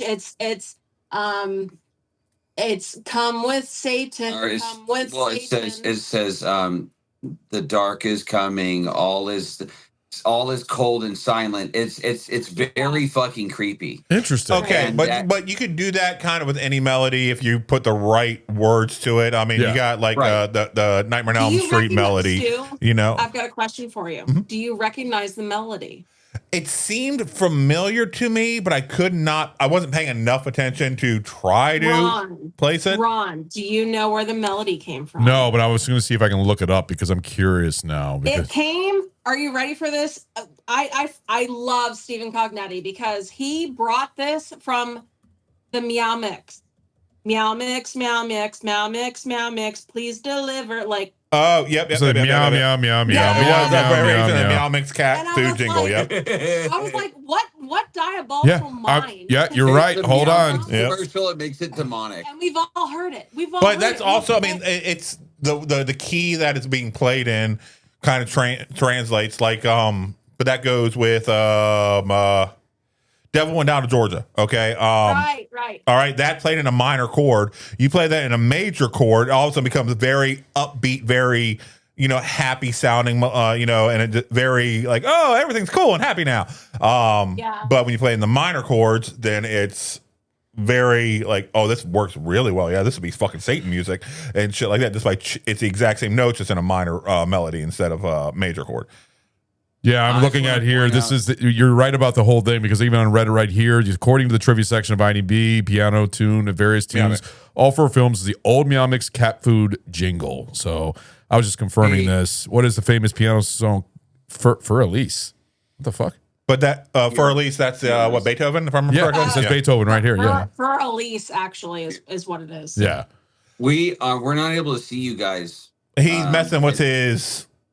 He's looking up a bunch of stuff on Google now. So basically, on the episode, you'll see it'll actually show where I looked it up. It's sharing the screen. That's what I just did. So gotcha. Something new I'm learning for our podcast. Learn it from Google. To dovetail from Paul. So Paul is kind of like the main driver from all the stories up until he ultimately becomes possessed. Yeah. You'll find that out and he disappears. and they find him later in the basement, which the basement has all the satanic writings on it, and that's where the clowns are housed, and that's where the one clown, the you'll find out the Andrew Tully clown, who this guy is. Andrew Tully is actually the original caretaker of the hotel, and who runs the satanic cult. He ran it back when it was a hotel, but him and his staff were, unbeknownst to their and he's the one who hung himself, correct? Satan worshippers. Yeah, right. That's Tully was right the one there. who hung himself, correct? Yes. Yes. All right. Andrew Tully, yes. Yeah. So I was gonna actually, one of the things I was gonna throw out there was that we're talking about Paul, but who was all right, that series of photos, by the way, that was showed, Paul. I know it was Paul, but it looked very, very stalker rapey type vibes that you just had up. Right. They're all the stringy hair, the weird face, close up with the over saturation of light. He looked super fucking rapey in what you just showed us. Feel free to share this clip, but when Paul goes down to the basement and sees Andrew Tully the clown, like the clown guy, which, by the way, for the first 3 movies, the clown mask is only on a mannequin. It's not actually a person. So they just twist and turn the mannequin as they need. Really? Okay, I was shocked because I seriously there was a person in one of the. But I will say, what the mannequin that they're on, obviously its head is able to swivel versus the mannequin that they supposedly had, which next couldn't turn. Right. Yeah. But so when Paul goes, but that would explain why the body shape and frame the entire time is so exact. It didn't have a lot of movement or like somebody wearing it with breathing and stuff like that. It would make a lot of sense. Right. Being very still and from shot to shot being exact. So the cool thing about that initial scare on Hell House LLC, the original cut, was when Paul he's like, he sees like he thinks it's Mac, right? Or Tony? No, he thinks it's Tony. He thinks it's Tony. Yeah. And he's like looking down. He's like, what you looking at? And then he comes back and pans, and the clown's head is turned at him, and he's like, holy fuck. That's the quote. Yeah, no, believe it or not, the best part of this movie, other than that, the girl leaning against the wall, the clown was cool. In fact, why do you say it like believe it or not? Like that would be like, I don't know, because that's just something I say a lot. Lenny, believe it or not, I think Lenny, didn't you post, was it Emmy or Lenny that posted on Instagram, because Lenny did a little thing where he did the whole, in fact, I want you to send me that video so I can paste that on here. I absolutely will. Yeah. Send me that video and I'll show. It'll be on the bottom of the screen. And another good choice of them by doing the mannequin, it showed the voids very well of the eyes, and it didn't. Right. You didn't ever get a glimpse of somebody wearing the mask. It was just and that's the whole shape almost. But what was the from like Halloween? But what was the whole ordeal about their not being able to move their heads? Because so the 3 mannequins they had were cheap mannequins that could not adjust the heads. All right, they could only face one direction. So the mask was a part of the head. It wasn't like it was put on top of. That's what I'm saying. They could just move the mask. So seriously, but then it would have been mouse shaped. No, okay. Guys, Okay. Remember this. This is the thing, and this is a very big theme throughout all the movies. They said, "Oh, we've got 2 freaks down there," and and then someone else came in and said, "No, there's 3 freaks." The clown appears in every aspect of the franchise. The first, second, third, and fourth, and fifth movies. Oh, I missed that then completely. I thought they had the 3 and they including the mask. We got it looks really cool. I think that nothing moves, unfortunately. So that's what we can afford right now. They said we've got 2 freaks down in the basement, and they're like, no, 3 freaks, and it's like, oh, okay. Like, and it's just like an assumed because they assume don't know somebody else brought them. Props. So is the clown basically the showrunner of all the movies, just like like the what would you call like the way Terrifier? I'm trying not to think. Terrifier, not Art. No, Just like all right, Blair Witch Project, the fucking Sammy's favorite, with the bag. Trick or Sam from Trick or Treat. Sam from Trick or Treat. Yeah. So he kind of acts the like the creature. Yes, the token scary creature. they had other scary ones, but together. that was the one. Well, the Blair Witch. That's why the Blair Witch would be the stick figure. Yeah, but that's not. It's not a person or not a thing. Yeah. But it's still. Well, no. I mean, this technically isn't a person. It's a mannequin. Symbolism. There you go. Symbolism. But, no, I wouldn't say. I wouldn't say the clown is but it's symbolism. It's the glue that brings all. Yeah, the I would say together. it's closer to Sam from Halloween, or not Halloween, Trick or Treat. Trick or Treat. Then it would be the one constant. yeah. The one constant. Yeah. So because he had a bunch of other scary shit going on, but that was the face. That was the one. The reason I bring that up is to go back. Paul goes down the stairs, looks down. The clown's there. He's looking down the stairs. He pans back. Clown's fucking staring at him. He shits his pants. Yeah. And then immediately goes out and like pukes. So. Oh, that was the one I was gonna do. That actually was the actual actor in real time, in real footage, puking because he was so fucking scared that he puked. That like doing that scene actually freaked him He out. comes out and pukes. Okay, that's that works That out. was a genuine reaction. Like the cast, while they were shooting this multiple times, got fucking legitimately spooked. So and got freaked out. So the thing is, when they had the crew that were basically making that mannequin and moving him and moving back and forth, because it kind of reminds you of Blair Witch Project, them freaking the guys out.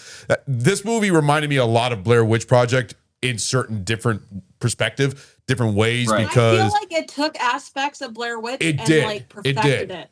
I wouldn't say that. I still think Blair Witch did an amazing as the grandpappy of the found footage. Yes, I think it's the grandpappy, but it also the Blair Witch. I recently, her and I, because she'd never actually sat through Blair. No, I had refused it for 20 years. So I was like, no, you're gonna watch this. Which, by the way, guys, I'm still working on this, but I'm trying to get Emmy to sit down and fucking watch Lord of the Rings with me. Man, Stu doesn't care for those movies. She's giving me a hard time. It's a fucking goddamn 9-hour walking simulator. Okay, she loves Harry Potter now. Oh, that's funny. Anyways, I'm not into elves and dwarves and she like, but that's the thing. Like, I got her to watch Harry Potter, and she was like, "Harry Potter's stupid." I got her to actually sit and watch all of them, and she wants to watch them every like Christmas, fall season. Well, there you go. There's your little couple tradition that you got right there. Yeah, well, that's why I was saying, like, give me a little bit of trust factor here. Lord of the Rings is worth it. It's very good. I mean, yeah, it's got different aspects. Anyways, you like the Ralph Baskey or whatever animated one, the first one. Hell yeah, I do. No, it's great. It's great. I like the original little classic, The Hobbit. The Hobbit was great. That shit was amazing. I grew up on the fucking 1970s Hobbit. So the Hobbit remakes were actually incredibly very. But wait a minute. I have to interrupt though. Emmy still have never seen the Blair Witch Project? No, he said he just got her. I'm sorry. I'll get back on track. She watched it with me and like gave it more of a critical watch, and it was actually, she appreciated it for, like you guys said, it being like the one that pioneered this. Yes, but the thing is, it wasn't just the pioneering. The thing is, when it came out, I don't know if you saw it when it first came out. Me and Stu saw it in the theater. And we remember the website. We remember the commercialization when they were actually making the documentaries. And that actually all made it. We did a great episode on it, actually, with Crystal and Chase. And it just basically just made the movie more better and scarier because it really reached your imagination. Because, when she's saying, what the fuck is that? What the fuck? And you don't see anything. And it's because you're wondering what the fuck is in the woods. You're filling it in your own brain. Imagination. Imagination goes a long way. And tell me you didn't make her sit down and watch the fucking sequel, though.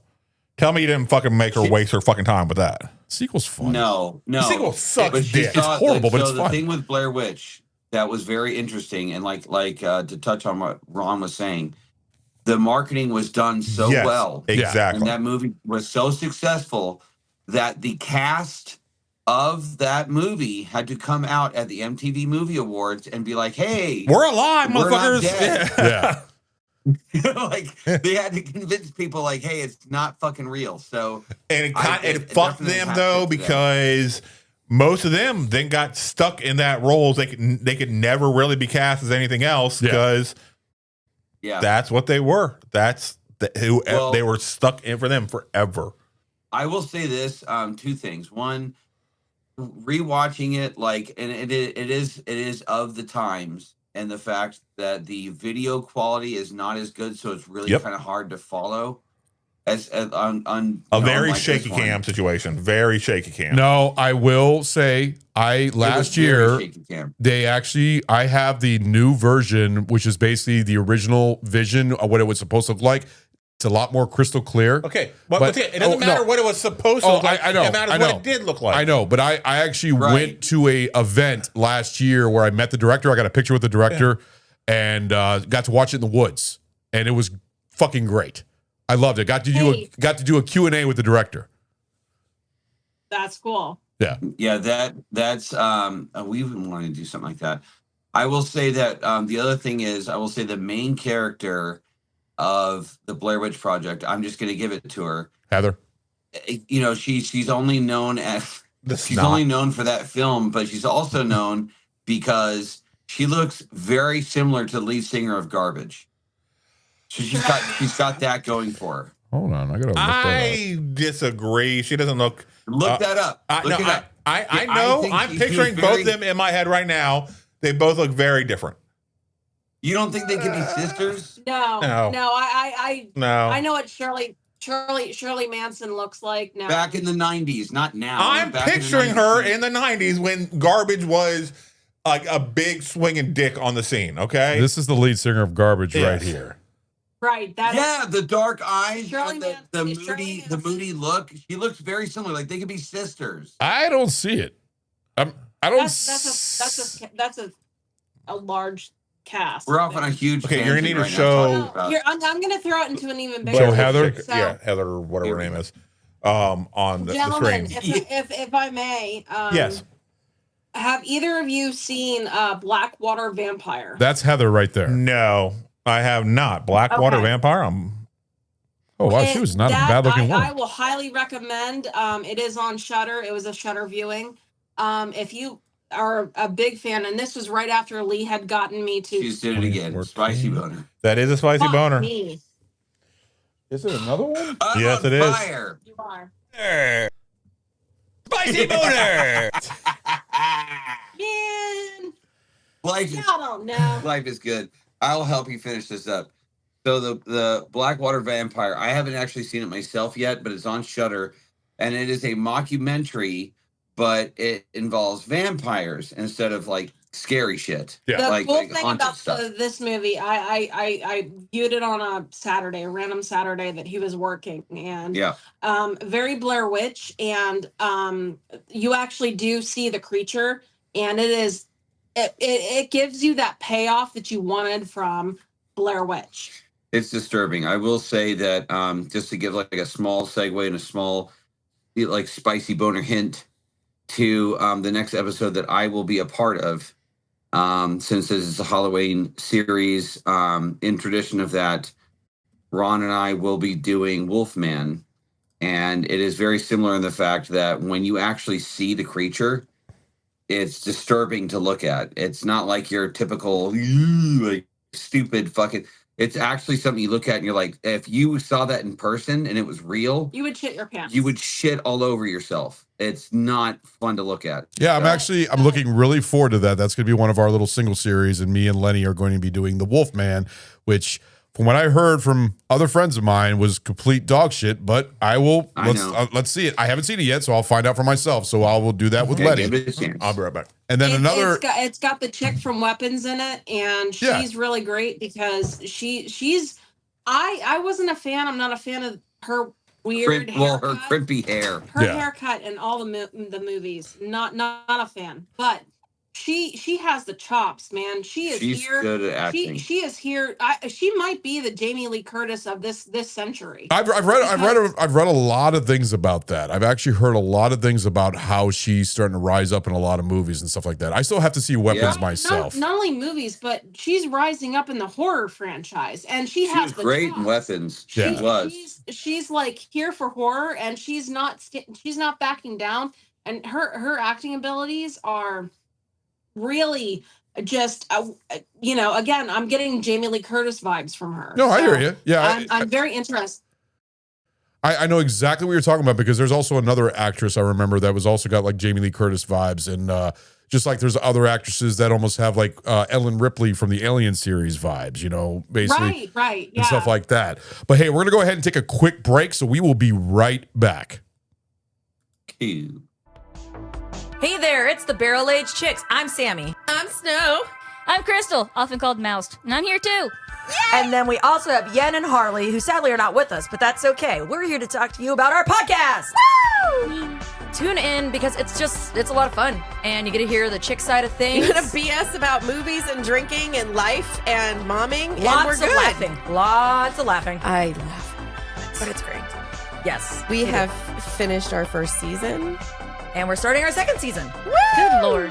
2024, here we come. I know. Enjoy it. Join us on all of the platforms. Hear them talk and me listen. You talk. You can find us on Instagram and Facebook. Pretty much anywhere you can hear voices on a phone. And yeah, so give us a follow, check us out. Watch us give Ron aneurysms. It's the best part. And thanks for listening. We will talk to you soon. Yeah. God damn it, Ron. Fuck. Okay. So we got a little more tidbit of info. And then Come on, Lenny, do your dance. Anyways. This is all video now, buddy. It's not audio anymore. Fantastic. I'm going to spook you so hard. So, all right, go ahead. Let's get back to the movie. Last tidbit of info, and then we'll move on to the next subject. So the Sarah character in the interview, she asked for a break, and she says that she's going to room 2C, right? Yeah. So the reason why 2C is kind of cool is because 2C, the apartment number, is actually Linda and Jim live in that apartment in Witchboard, which was a 1980s movie that involved an actual Ouija board. 86 or 87. Yeah. If you haven't seen it. With Tawny Katane, if you remember. Oh, Okay. yeah. Okay. Yes. Yes. That was the throwback to 2C. Stephen Right. Cognetti put that in there. He put that in there because he's a fan of that movie, Witchboard. But when in the Hell House movie, they're interviewing Sarah Hovel, and she's like quiet and meek and like, oh no, I need to take a break, and I need to rest, and there Vanessa Graves, the interviewer, she's like, oh, okay, yeah, we'll catch up. And then the camera goes down, and that's when you hear Sarah say, you should really go check out Hell House. You should go check it out. And that is Sarah, the character, bringing people and souls into the Hell House. There you go, Witchboard. Yeah. It's a good, Witchboard is a good time. We won't go into it too much because that's a whole show on its own. But the fact that there's all these subtle hints and these subtle homages Yeah. to 80s horror films is really, really cool. Yeah. Right. Yeah. And 80s horror is something that I enjoy more than nowadays horror, to tell you the truth. I love 80s horror films. Right. And I'll say this, like 80s horror films are some of my favorite. And segueing into the next subject, I will say this, and we'll start with you if you'd like. I wanted to get everyone on the show to give their own personal opinion as to their favorite scene from this film. Hang tight real quick. We didn't finish the Sarah Hovel. She says 2C, and then when Vanessa Graves goes to the front desk of the hotel that they had a one of those rooms that you can rent out.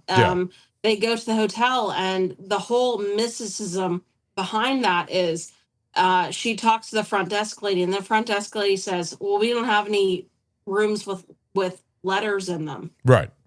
And that's why they're like, oh, well, and she looks at the camera guy, and she's like, oh, maybe it was a mistake. But then when they go to the Hotel Abaddon, Yeah. then the hotel will accept people and let you go as far as your storyline, like your importance in the universe will allow, until it ultimately encapsulates you. Gotcha. That and that's when she goes up to she and the camera guy They go up the go stairs. into the Hotel Abaddon. Yeah. And, Yeah. sees 2C on one of the rooms in the Hotel Abaddon, Mhm. and comes in, and that's when they see like just this dark figure. It looks like Sarah, like her silhouette. And then that's when the end of the movie cuts, where Sarah's coming out, and you just see that she's been bludgeoned, and what Paul ultimately does to her. Yeah. She's been part of the house. See, she's turned into Right. basically right. I guess I'd say like almost like a soldier of the house, not a soldier of the house, but like A work. I worker say bee. worker bee. Worker bee. thank you. Sorry. Yeah, Soul probably that's in. better instead of a soldier. But yeah, basically it does with the house, basically because the house is almost alive in my opinion, because I think the house is basically like a gateway to hell. The house is its own entity. Yeah. right? Once you die in that house, you become part of it, and Yes. you become part of its network. Which is a And- common trope in most ghost movies. Right. Right. But this A goes for fun the found fact- footage idea. Fun fact for those that are listening and are watching the show, for those YouTubers out there that are actually a big fan of this movie franchise, for a fun collector's item, they actually are producing and selling VHS tapes Right. of the original Abaddon movie. And when you The buy the Hell VHS, it comes in this really cool box, and it comes with a room key, 2C room key. a room key for 2C. Oh, that's pretty cool. That's pretty Yeah, fucking cool. that's a really cool collector's item that I would be very happy to display on my shelf. Yes. Right. Yeah. But Oh, that's great. let's go into our favorite scenes. Yeah. Who wants to? I'll throw it. You should go first. You want me to lot? Okay. So it's really, really hard for me to find like my scene that's the absolute favorite. I would say I have to tip it off honestly to, and this is going to be predictable, but the scene where he finds the clown at the top of the stairs, and the clown, the clown turns his head. So when he pukes and everything. And then segueing into the scene where he's showing them the video footage. Like it's one of those times where it's like, oh, you don't fucking believe me? Cool, I've got it on fucking camera. And he sits the crew down, and they watch it, and seeing Sarah and them, their reaction of like, oh fuck. Yeah. Now, the part that I love about this scene is not just the fact that it was truly disturbing, and it was truly like that moment where you realize something's really fucking wrong with this place. Yeah. But for the original, but on top of that, I love the fact that Mac, the director, he's like, okay, cool, very funny, Paul. How did you do it? Yeah. Like he automatically fucking questions him. And to me, one of the reasons why this scene is so good is because, one, it shows just how fucked this situation is. It really gives you that feeling of, okay, something's really wrong. Yeah. On top of that, it also, if you're paying attention as a real fan of this franchise, it also shows that Paul is truly gone. Right. Like he is so fucking blind to what's going on that even when it's video documented, he's like, he doesn't believe it. Oh, well, how'd you do that? Yeah, right, Paul. You're just trying to fuck with us. He like as an audience member, like watching this series, you're like, okay, something's wrong with this guy. Yeah. Because any logical human being would see that and go, whoa, wait, what the fuck happened? Right. And he doesn't do that. And so I found that very, very, very fascinating as a great scene for this movie. Okay. So I'll go into my my favorite scene. My favorite scene as well is the clown that is standing and then turns his head. that scene captures you. That's the first scene where you're like, holy shit, this house is fucking moving. Yeah. There are things that are not right here. Yeah, this place is fucked. And I just that from a pure fan standpoint of watching a horror movie and things are moving, things go bump in the night. The fact that this clown just turns its head and you see it in real time. Yeah. That brings me into it, and I'm here for the long haul. So I'm gonna see this through and see how this movie ends up. So Okay. that's also my favorite scene. Okay, cool. I'll go ahead and go next. I was picked between two scenes, and so I'm going to go ahead and just pick this one. I'm actually going to pick the ending. The ending part where everything goes haywire. When you see the clown just running through and the woman running up the stairs, and the guy's like, is that supposed to happen? You know, and they're all like panicking, just like, something's not going right. And then they walk down to the basement. Joey was the name of the guy and the actor. Yeah, the one that I think did he kill himself like a couple weeks after or something like that? He did. Yeah. Yes. I remember they saying in the 2 weeks documentary. later. He was the big fat dude. They wanted a big bulky. Kill himself, or did the house just collect him? Exactly. Yeah. And I remember they wanted a big bulky dude, a big guy to take care of the girl down there to protect her and stuff like that, to keep an eye on her, basically almost like the security and stuff like that. But just when they go down the stairs and then the camera gets all jittery and then the digital crap and everything else, and then you don't know what the hell's going on, you hear the screaming and stuff like that. That's why I didn't like the director's cut, because I think that was just too much with the little hole opening and seeing the person pulled under it, opening of hell. I actually liked it where you were like, what's going on? Like, I want to know what happened here. You know, it leaves to your imagination, and I enjoyed that. I enjoy the, everybody running out of the building, and then the ambulance and fire trucks coming and stuff like that. And then all of a sudden it shoots to the documentary where you're just seeing the bodies being taken out on the, what are those things? The Gerties? Gerties and everything else. That was my favorite scene. I really enjoyed that whole, the menacing, that everything happening like all at once, all this craziness and stuff like that. So I would say that. I thought that was filmed really well. I will say about that, the original is better in my opinion, because you see the cloaked figure go over to the girl, and he's grabbing for her face with his thumbs out like this. Yeah. So you kind of have an idea of what he's about to fucking do to her, but you don't actually see it happen. And I think for me, it is a good way of shooting it, because it's very disturbing, because your mind is putting the pieces together. You know what he's fucking doing. Yeah. But you can't see him doing it. And just the thought, like, then you start thinking about it like, oh, fuck, that to have someone come up to you and you're completely fucking helpless. Yep. And ram their fucking thumbs into both your eyes. And honestly, folks, so see, this is the inner Tully mask. The eyes are bleeding. Yeah. So that is part of. That's the eyes being. That is part of the punctured in with the thumbs, basically. But that works well. They call it the Abaddon eyes. Yeah, that was a good choice, because if they had tried to show it actually happening, they didn't have the budget to make it feel real. Right. So by changing the camera view and allowing the audience to go ahead and paint the picture themselves, they made it scarier than anything they could have afforded to do themselves, and still delivered the exact same message that they wanted. Similar to Blair Witch. Yeah, exactly. The sleight of camera. They hid all the things that they couldn't truly portray. And your mind is more scarier. Exactly. I do have the audience the opportunity to use their mind to put it all together. I do have a question though. And me and Sammy were watching this, and there was one thing I was just looking at, is that when they were down in the basement and they were freaking out about the clowns, why didn't they turn the fucking lights on? Why were the lights off? Why couldn't they turn the lights on and figure out what the fuck was going on? No, reason being, the hotel controls the house. Right. So but I didn't even hear them say, hey, go turn the lights on. Go turn the lights on. What the fuck's going on? They were just in the dark. No. I don't think they would have been able to. No, because the hotel, and you will see this in further films in the franchise. Yeah. The hotel controls the environment. Electric. Okay. Like when you try to okay, all lights on, fuck this.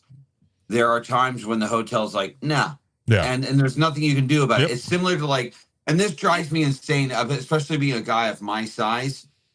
If I go up to a door that's like my exit to get the fuck out of whatever situation I'm in, and they're like, oh, that's funny, the door's locked, it won't open, and they start patting the door, fuck that, bro. I would take my entire fucking 250-pound body.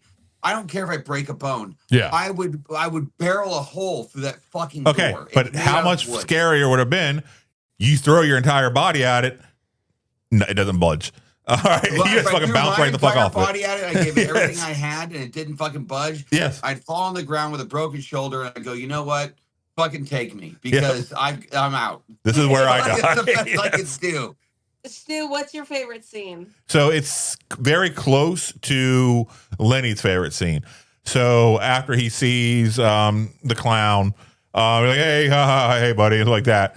And then he goes up to like I think it was the kitchen area and talks to everybody. And then he recognizes that wasn't Pete or whatever his fucking name was, you know. It wasn't Tony. It wasn't Yeah, Tony. that wasn't Tony. What the fuck? And he understands at that moment. Oh shit! And he starts like full on panicking, and you see him. That to me, that's some of the best acting in the entire film. Yeah. Yes. That moment of fear and realization, and then you feel it. You feel it. And As him the running to try to viewer. figure out what the fuck is going on. Yeah. That moment right there, and then not being able to explain to everybody why they should also be freaking the fuck out. Right. And them not believing him. That right there, I'm like, this is the best acting in the entire film. And it is the most real portrayal of, I think, the way anybody would actually react if they came to the moment of realization that what they saw could not fucking physically happen because everybody else is already accounted for. Right. So that means either A, it's a ghost, or B, there's already somebody else in that fucking house with you. Yeah. Either way, it's a bad situation and But something needs to happen. Alex is the one who you will find out is the true villain of this film. Yes. Yeah. And that he's the one who makes them all stay because He knows. You'll find out by watching other films, but he's not stupid. He knows that some shit's going down. He knows the situation is in danger. But he's so obsessed with money and with recovering from the devastating financial situation he's in. Just do me a favor. To put everyone at risk. Don't give me a big explanation. Just give me a yes or no. Does the sequel, because the sequel I saw in the trailer, that it looks like he a part a lot of knowing stuff going on. Because it was okay. That's all I want to know. That's all I want to. Okay, because I'm going to watch the sequel then because I saw the trailer. If you watch the sequel, also watch the third. I'm going to. I'm going to watch all. The third. All right. His, if I may, his reasoning for being so obsessed is more so the spotlight is put on that in the third film. Okay. Because there are tapes that come to fruition. Yeah. That were found. I believe they were found in the hotel. Forgive me for that, but they come to someone's recognition and they showcase that, and they showcase the just the frantic need to have money immediately, right. And no holds bar. We're going for it, and everyone's bringing all of these. In the first film, everyone's bringing these issues, and the hotel is haunted. Like, people are disappearing. Fucking Paul is catatonic. Yeah. Like, we need to shut this down. Okay. And he still drives forward because he is driven by that hotel. And he is essentially already consumed by that hotel. And I was okay, just to give you an idea of how good I am, I was pissing and I overheard the entire conversation. The one thing that I know, you're welcome. Fine. That Ron missed. The one thing that Ron missed about the difference between the director's cut and the original film is that there is a shot where he has a diary. Oh yeah. I didn't write that down. You're right. I remember that. That was where he opened that little thing. I think he was laying in bed when he was watching it or when he was reading it or something like that. Men don't have a diary. Men have a journal. Okay, there you go. Men have a journal. All right, let's be somebody. Okay, there are writings. So Stu, for you, there is a scene where one of the other cast members finds the diary of Alex, where he's just like jotting down notes or whatever about what they're doing, and he starts to flip through it, and it seems mundane at first. It's just like talking about like what they're doing, and today we took care of this, we got this established, blah blah. But as you go on in the diary, okay, it starts to turn very much like The Shining, where Homeboy is typing, all work and no play makes Jack a dull boy. Jack a dull boy. Yeah. It's like that. Like he starts writing things that don't make sense. He starts drawing things that don't make sense, that are like satanic symbols. So very similar to like Ron's journal, where it starts very mundane and then just turns into a lot of dicks. You're Just an a asshole. whole lot of dicks. You're a fucking A asshole. lot of dick drawings. So It's veiny. very, So it's very veiny. disturbing. You really get an idea that something's really wrong with Alex. And Like, that is You part of fucking what asshole. I recommend if you're viewing this as the casual viewer. First one first, the first movie, and then the director's cut, because it fills in a couple of holes.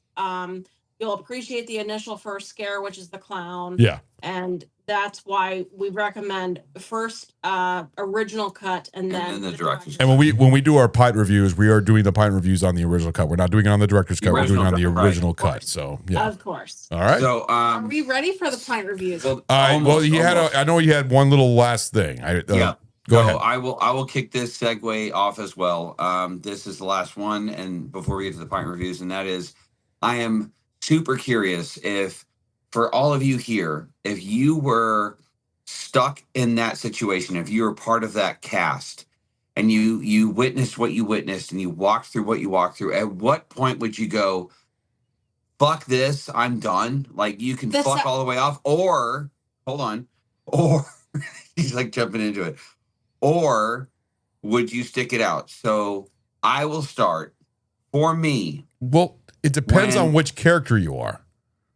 no. Well, I will. Well, here's the thing. You are Doesn't matter. It doesn't matter. You are a random cast member on this. Hell House. Right. You're not Okay. possessed. You're not whatever. You are Ron. You are Stu. You are Emmy. You are who you are. But you're a part of this cast. you're Paul. At what you're- point of being who you are and your own thought process would you be like, fuck this place? For me, the scene where they're all gathered in the room and they're watching the video of the fucking clown head moving, for me, if I was a cast member on that fucking group and I watched that video and Alex, as soon as he started fucking going, oh, you're fucking, you don't know what you're talking about. Yeah, obviously you did this, blah, blah. I would immediately be like, fuck this, I'm done. And I wouldn't say anything. Here's the thing about me. I wouldn't say shit because I know that at this point, the director, the guy that's in charge of everything, Yeah. has fucking lost his mind. Because any logical person would look at that video and be like genuinely disturbed. I would have waited for the right moment, probably like that night or shortly after that.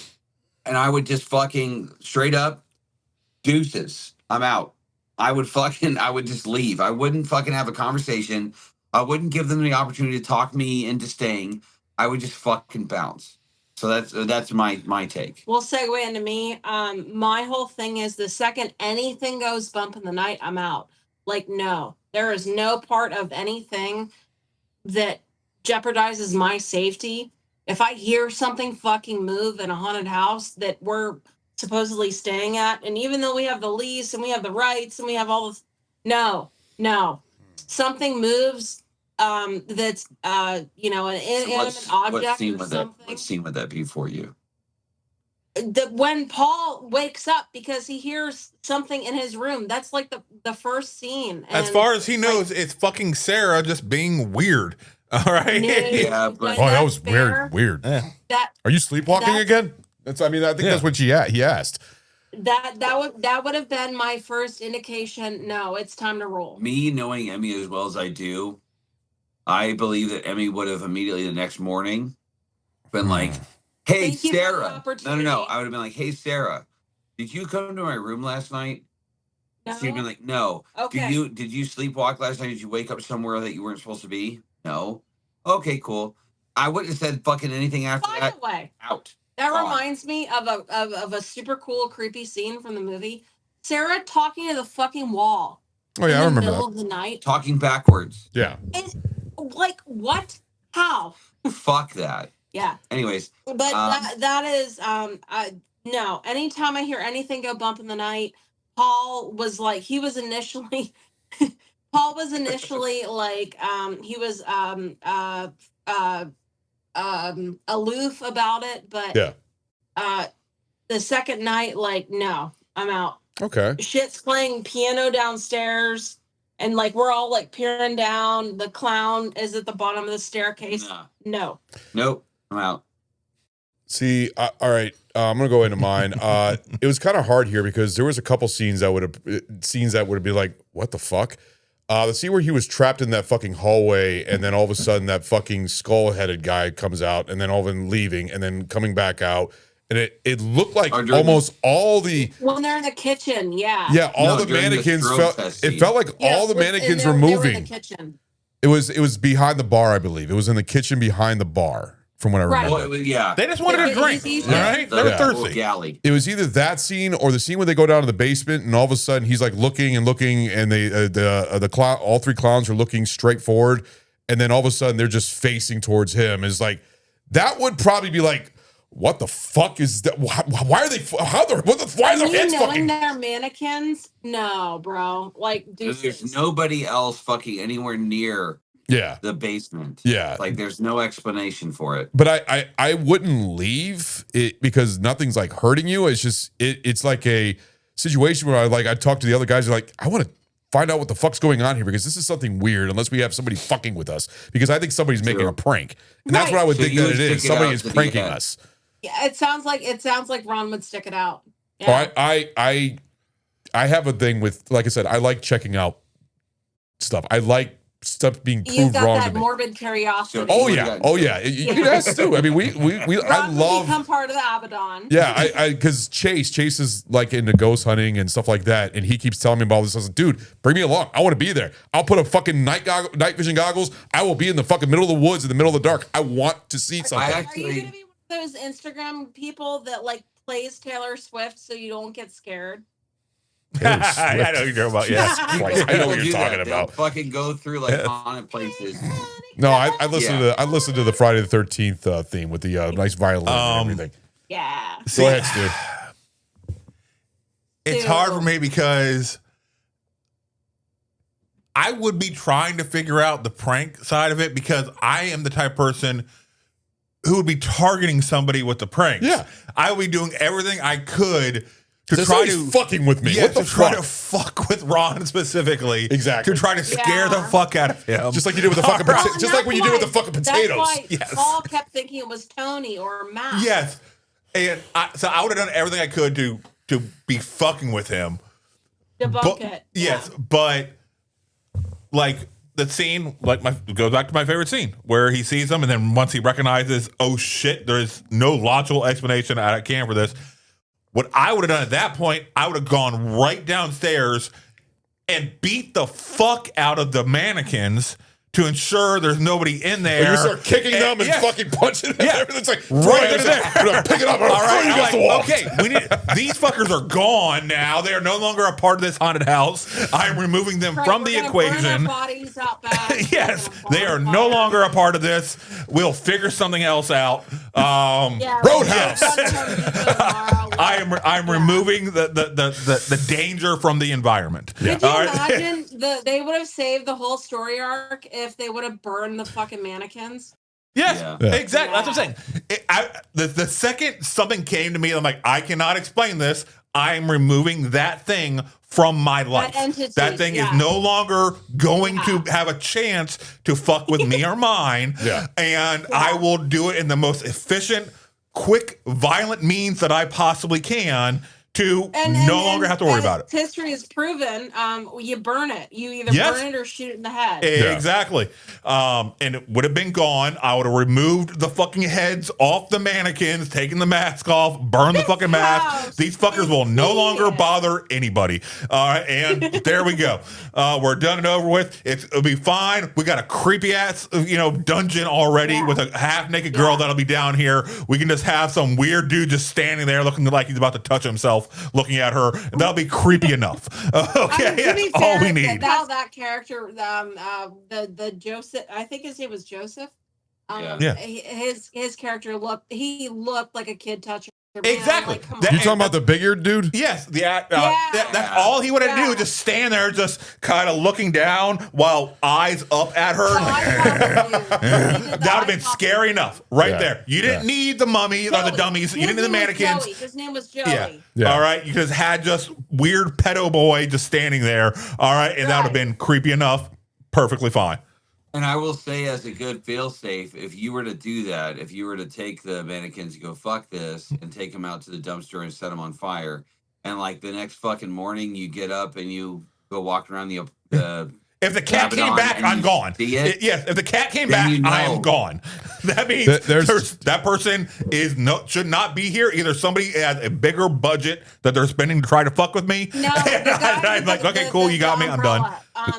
Joey's initial scene. There's Joey right there. He's got the umbrella. Yeah. Yeah. He absolutely touches kids. He 100% touches kids. I thought he was a Gacy ripoff at one point. He is the diddler. Yeah. Okay. Has child porn on his computer. Like, no. He is unsettling to look at. Yeah. Right. Yes. All right. He is Lenny from Mice and Men. Okay. Yeah. All right. Lenny! Yes. That's what he's based off of, Lenny. The rabbits, George. I like the rabbits, George. All right. No, fuck that dude. Should we go into our reviews? I think that's perfect, actually. Yeah. Well, you guys are the hosts, so you guys go last. Last, okay.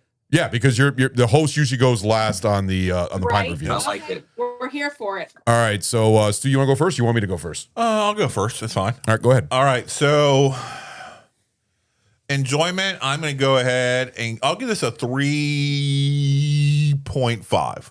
All right. So I did overall enjoy it. I would recommend it. I thought it took the idea of the found footage, did enough to make it its own, added enough spin to it, with Sarah already being dead and being able to go out into the real world with real world objects to try to draw people in. I was like, okay, that is points for originality. I thought it delivered well. It knew to go more minimalist with the scares and letting your brain kind of paint the picture, which worked well with their budget. The acting was halfway decent, I thought. I wasn't disappointed as a whole. So I go with a nice 3.5 for enjoyment. For critical, I'm actually going to have to go a little bit higher for a found footage film. That's funny. I'm going to go 3 3/4. Like I said, because the acting was halfway decent. Yeah. I think the effects for what was given on the main release, not the director's cut, because I didn't bother with that. But from what there was budget restraints, and that's why they never released that scene. From talking with you guys, the director's cut, I'm glad I didn't, because I think the more minimalist approach worked well. Yep. The effects were decent for the minimalized, impression they were going for. The polished documentary feel that they were trying to go for, I thought paid off really well. I think they did a good job of merging back and forth between documentary, found footage, and crossing the timelines, because you went from 2009 to 2015-ish when the documentary was supposedly being made. It did a good job of crossing those feels, atmosphere building, lighting. Overall, I think it did decent for a super low budget film. Yeah. It did a lot of good with what it had to work with. Right. So, like I said, 3.5 for enjoyment, 3.75 for critical. Okay. Mine's a little different and same in the right way, because of my enjoyment and critical is almost the same way as yours, but it's a little bit lower, but still decent. My enjoyment for this movie is going to be a 3. A 3 is still a decent review, because I'd watch it again, and it intrigues me to the point where I want to watch the other movies. I remember watching all the other trailers after this. I'm like, okay, I'm going to give these a shot. So sometime down this Halloween, I am going to go ahead and watch all these movies and see how this whole story and prequel and everything else. But from what everybody's telling me, the original is still the best. And some people say that this is better just as a standalone movie and doesn't need the sequel. So I'll see for myself when I watch it. But enjoyment, there was some good little spots here that I thought the clown was great. I thought the clown makeup, for the mask that was on the mannequin, great. I thought the acting was good, and I enjoyed it. It wasn't bad. It wasn't amazing. There's found footage movies that I like better than this. As Above, So Below has actually grown on me, because I didn't like it at first, and then I watched a couple times, which means this one could be another one where I can watch a couple times and my rating might go higher. Sometimes you have to watch a movie multiple times to actually enjoy it even better. But Blair Witch will still be my number one found footage movie when it comes to found footage. Critical would be about a 3.5. I think Chronicle is probably a better found footage film than Blair Witch, in my opinion. Chronicle was good, but that's going more for the superhero genre. But you're going No, it was straight made found well. footage. Yeah. No, I remember it was good. I really enjoyed that one. Actually, I think me and you, I think you turned me on to that one. I remember you told me about it. But 3.5 for Critical. I think that they did a very good job. The director's cut, skip. There's no point in watching it. If you want to watch it just for the intrigue, just to find out what added, which we just told you about, but really, I think it takes away from the scaring of the movie. I think it makes it a little bit more fake. I think it actually, like, there's scenes in it, it's just like, that just turned me off to it. It didn't make it scarier. The mask is great. I'm not gonna lie, I do like that mask. Great Halloween costume for you, Lenny. Seriously, it works out. You should just dress up like that, and there you go. But altogether, the acting was good. Make sure your nipples are out though when you do it. I can do that. I love that Give you a cut up. Exactly. I love that the haunted house that they did was so using like basically the house in the way, because I remember when they were walking the house, like we don't even have to do that much work. The house is already looking like the way it was, and I enjoyed that. And that was the common theme. Yeah. Yeah, they used like a little mixture of animatronics and actual people. And I remember they said that they didn't even in the movies that they didn't have the budget, so they had to go with mannequins that didn't move, and it was fine. I think it worked out really well. The lighting was good, the ending, how everything went all haywire. It was done well. Skip the director's cut, watch the original cut. But yeah, no, I'll give it a 3 for enjoyment, 3.5 for critical. I'm glad you brought me to this movie. I'm looking forward to watching the sequels to see if that adds to it or if it takes it down. I don't know. At a later date, guys, if I may suggest, after the new year, let's do a after we've all seen the movies, because a continuation where we actually we have the full we watch all of them. All 5. Okay, we can do that. We can definitely do that. Yeah. But let's revisit. Yeah, that works. But that's my rating, so I'm going to leave it off to you two hosts. Tell me what you all thought. I mean, you're the ones that brought this movie to us. So from a critical standpoint, I will give this a 3, a strong 3. The found footage, I feel, again, I think that Blair Witch was great, but this was better. Okay. It took the aspects of this is your Blair Witch, basically. Made it, yeah. It took those aspects, and every time that the camera was shot from a different perspective, if it was Paul or if it was Tony or if it was even Sarah at some points, you still were in the eyes of that cast member from Hell House, and it still worked. It wasn't. I mean, the budget is what it was, dog shit. But they worked with what they had, but it could have been better, and there's always room for improvement. That's why I'm giving it a 3 for critical. Okay. Enjoyment factor, this is a 5 for me, because this movie is, and the reason I say that is because my OG obviously is the original Halloween. Yeah.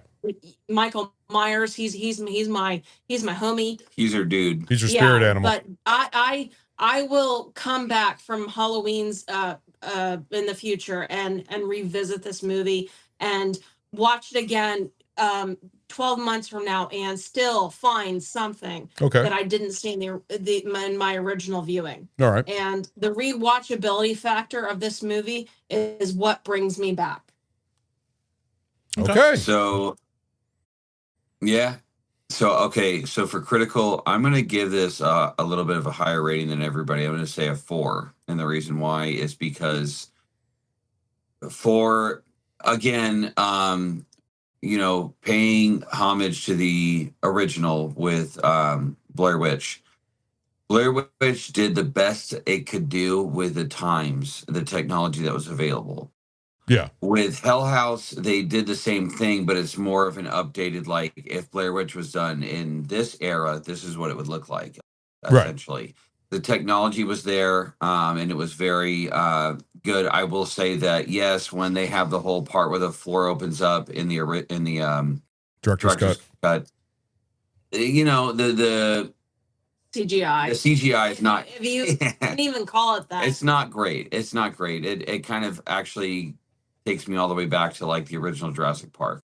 It's more of the sound not effects awesome. the sound effect that was the only really good thing about it, because it was like a big explosion and you can hear the sound effect, Right. but then seeing the thing pulled Sound down, effects it were just, good. yeah, The it visuals was, on that were a little meh, but Hokey. like if you stick to the original, it truly does placate to their budget abilities, and they used it very well. They were Right. very yeah, practical and very smart about how they went about things. yeah, The acting, I will say honestly, one of the reasons why I find this film so intriguing is because they used all actors and actresses that weren't really well known. yeah, They're Just not. like It's all not the like, other oh, film that like footage. there wasn't a single person that I saw in the film where I went, oh, that guy was in this movie, or that chick was in this movie. right, It was all like original people they don't really know, and that gave it much more of a relatability factor as far as it being a documentary. And another reason, Yes. again, segueing into that, the fact that they were able to take the aspects of a found footage film, but also intersplice that documentary feel where like they did interviews with people and they showed stills and pictures of things and they talked about things and they analyzed it, was very convincing and very, very well done. I think it was excellent. So technically I give it a 4 at least, maybe even a 4.5. I'm on the bridge of that. But I will say enjoyability, I'd say a 4.5. We've watched this film multiple times, just the two of us. And here's the thing too. I look for the opportunity to introduce this film to people that haven't seen it, because I know that I'm going to thoroughly enjoy the shit out of watching it again with someone who hasn't seen it before, because I get to enjoy it through their eyes. And anytime that I have a film where I'm eager to sit down with someone who hasn't seen it before and watch it again with them, yeah, Their because of reactions that. are so genuine, Right. and the scares that come about in the original film is Correct. what he shows, right, and they're like, huh. And it's that And original, just taking it in and just enjoying it, like because the Yeah. first movie, like when you watch, and Ron and Stu, for those of you that have seen like several of them, and Ron, when you watch the others, you'll be expecting things to happen. You'll be expecting certain things to pop up within the film. Or But yeah, move. watching the original for the first time, you truly had that, pardon my French, virgin viewpoint of it, yeah, Yeah, where absolutely. you don't know what to expect. You don't know what you're walking into, and you get to truly get the feel and the vibe. Like you're of- watching it for the first time, even Right. with people who haven't seen it before. Like Right. So you're you get just to with you get to them. relive that. And unlike the sequels are good, and they're definitely, for those of you that are watching, I would 100% recommend you watch the sequels regardless. But you're not going to get the same feel as you did the very first movie, the very first time, because that is where you really get the, oh shit. And that's why I think it's so great, because referring back to the critical for a second, this film had a very, First person shooter. it had a very original story yeah, that they interspliced with a concept that's been used time and time again, and they still managed to make it really good. They told it in a different way, and that's part of why it was refreshing okay, Yeah. from found footage films. Yes. So that's why that's actually, and I didn't say this in my review, but watching the director's cut, you can see from a critical standpoint why the director chose not to put certain scenes exactly. Yeah. in the original movie. He Right. wanted his original first scare, his big scare, to be the clown standing at the top of the steps Yeah. and then turning his head. That's why he took out the whole scene with The dummy and the eyeballs, because otherwise the eyeballs you sucked. would get the concept of this It place made it hokey. There's something wrong with this place. Yeah, right. But you wouldn't get the concept that it sort of centers around that clown. And he respects the audience enough to like show them, no, the clown is like the main evildoer, and We're then we're going in a specific direction with it, as far as the protagonist is concerned. right, and you will see throughout the rest of the films that the clown is the one who is the main patriarch of the story that drives it through and through from each story. yeah, Exactly. okay. Very well put. Awesome. Well, I'm going to say this. This has been a great review. It's great to have the Ghost from the Past, Lenny, back, and guest Emmy over here. This has been this was a fun episode, and I almost puked, and I didn't. Thank God. Yep. So I know that was luck right there. But I seriously, how's the tummy? actually, I feel fine. I don't have any issues right now. So I actually, you know what? Well, cheers to you, good sir. Thank you. Till tomorrow morning. And he's like, oh, yeah. On the toilet. No, I was regular. Give me the salon pause. No, I feel good. Actually, I'm sober as fuck. Tell you the truth, and a lot of drinks tonight. Yeah. Well, Plus that hot sauce stuff didn't have any alcohol in it, so it didn't really add to it. So, but true. It just made you feel like shit. You'll feel it tomorrow. Altogether, this was a great episode. I'm looking forward to our future episodes with Lenny. Yeah. It's great to have Lenny back. With both of them, too. Yes. Oh no, of Ron, course, do Emmy you want to too. talk about the future episodes? Oh again? yeah, no, we got. Well, we already talked about the one that you want to do, where I think would be a great one for you two, where we basically do like a rehash of all the sequels. Yeah. We are going to be doing a rehash of Split Second in video form with the enjoyment and critical and everything else, and get into another whole brand new rant by Stu, because I'm curious if that's going to be redone and polished and everything else. So who do I get to stab for this one? So the first time I wanted to stab Lenny, You probably making me fucking get stabbed watch me. that piece of shit.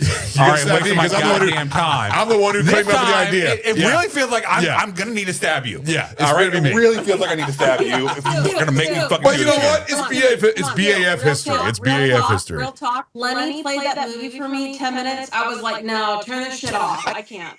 Yeah. 10 minutes. Fucking horse shit. Fucking goddamn horse shit. I sat through just the You still have your poster, Lenny, that I gave you? You still have that poster I gave you? Somewhere, yeah. Yeah. Of course I do. I bought the Blu-ray and gave you the little poster that came with it. What I give credit for that movie, though, it did help us find our voice more relaxed, more just being real about the shit instead of trying to be fake professionals and shit like that. We're like, fuck that. Like our first show, Alien? Some horse shit. Fuck it. All right, I don't care.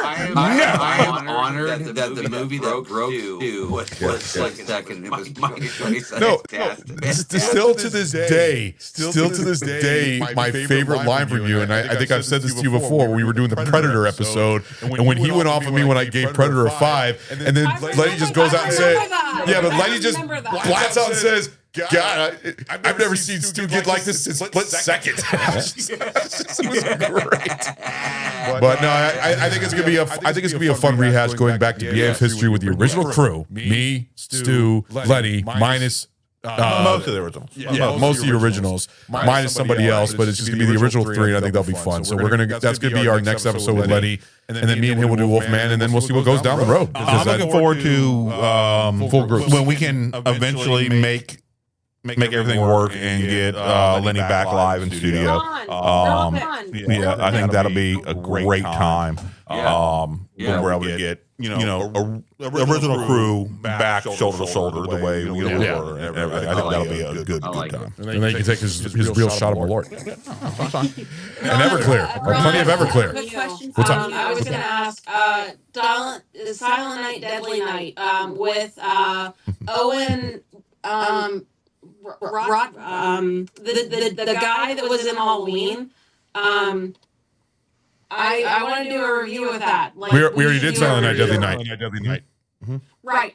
The remake. But they're doing the Owen. What was it? No, I can't remember his name. The kid from Halloween Ends. He is the guy in Halloween Night. Excuse me. Billy's the character of Silent Night, Deadly Night, the Santa Claus. Right. The kid who was who supposedly taking over Michael Myers' spot in that movie. Yeah. He is doing a remake, and that's coming out this year. I didn't know that. Yeah, it's supposed to come out December 12th. Look it up right now. Or maybe we can do a versus episode. Yeah, it's supposed to come out December 12th. Rowan Campbell as Bill Talon. Yeah. Okay. Thank No, you. I think we still got to figure out our Christmas movies that we're doing this year because I know I'm doing A Wonderful Life this year. Yeah, that's the dude that was in Halloween. Right. So we need to do a review of that when it comes out. Absolutely. Yeah, that's fine. I remember Lenny getting crazy because of the guy's hairy ass on Silent Night, Deadly Night. Do you remember It that? definitely made him very fucking excited about it. Like, come on. Yeah. I remember that because me and you watched it. Remember, says, dude, why is his hairy ass on the camera? Oh, it's not. There's no need. I don't need to see his ass to know he has an ass. Come on, man. It's fucking like it's too much. Don't lie, make you moist. It's okay. All right, hairy ass.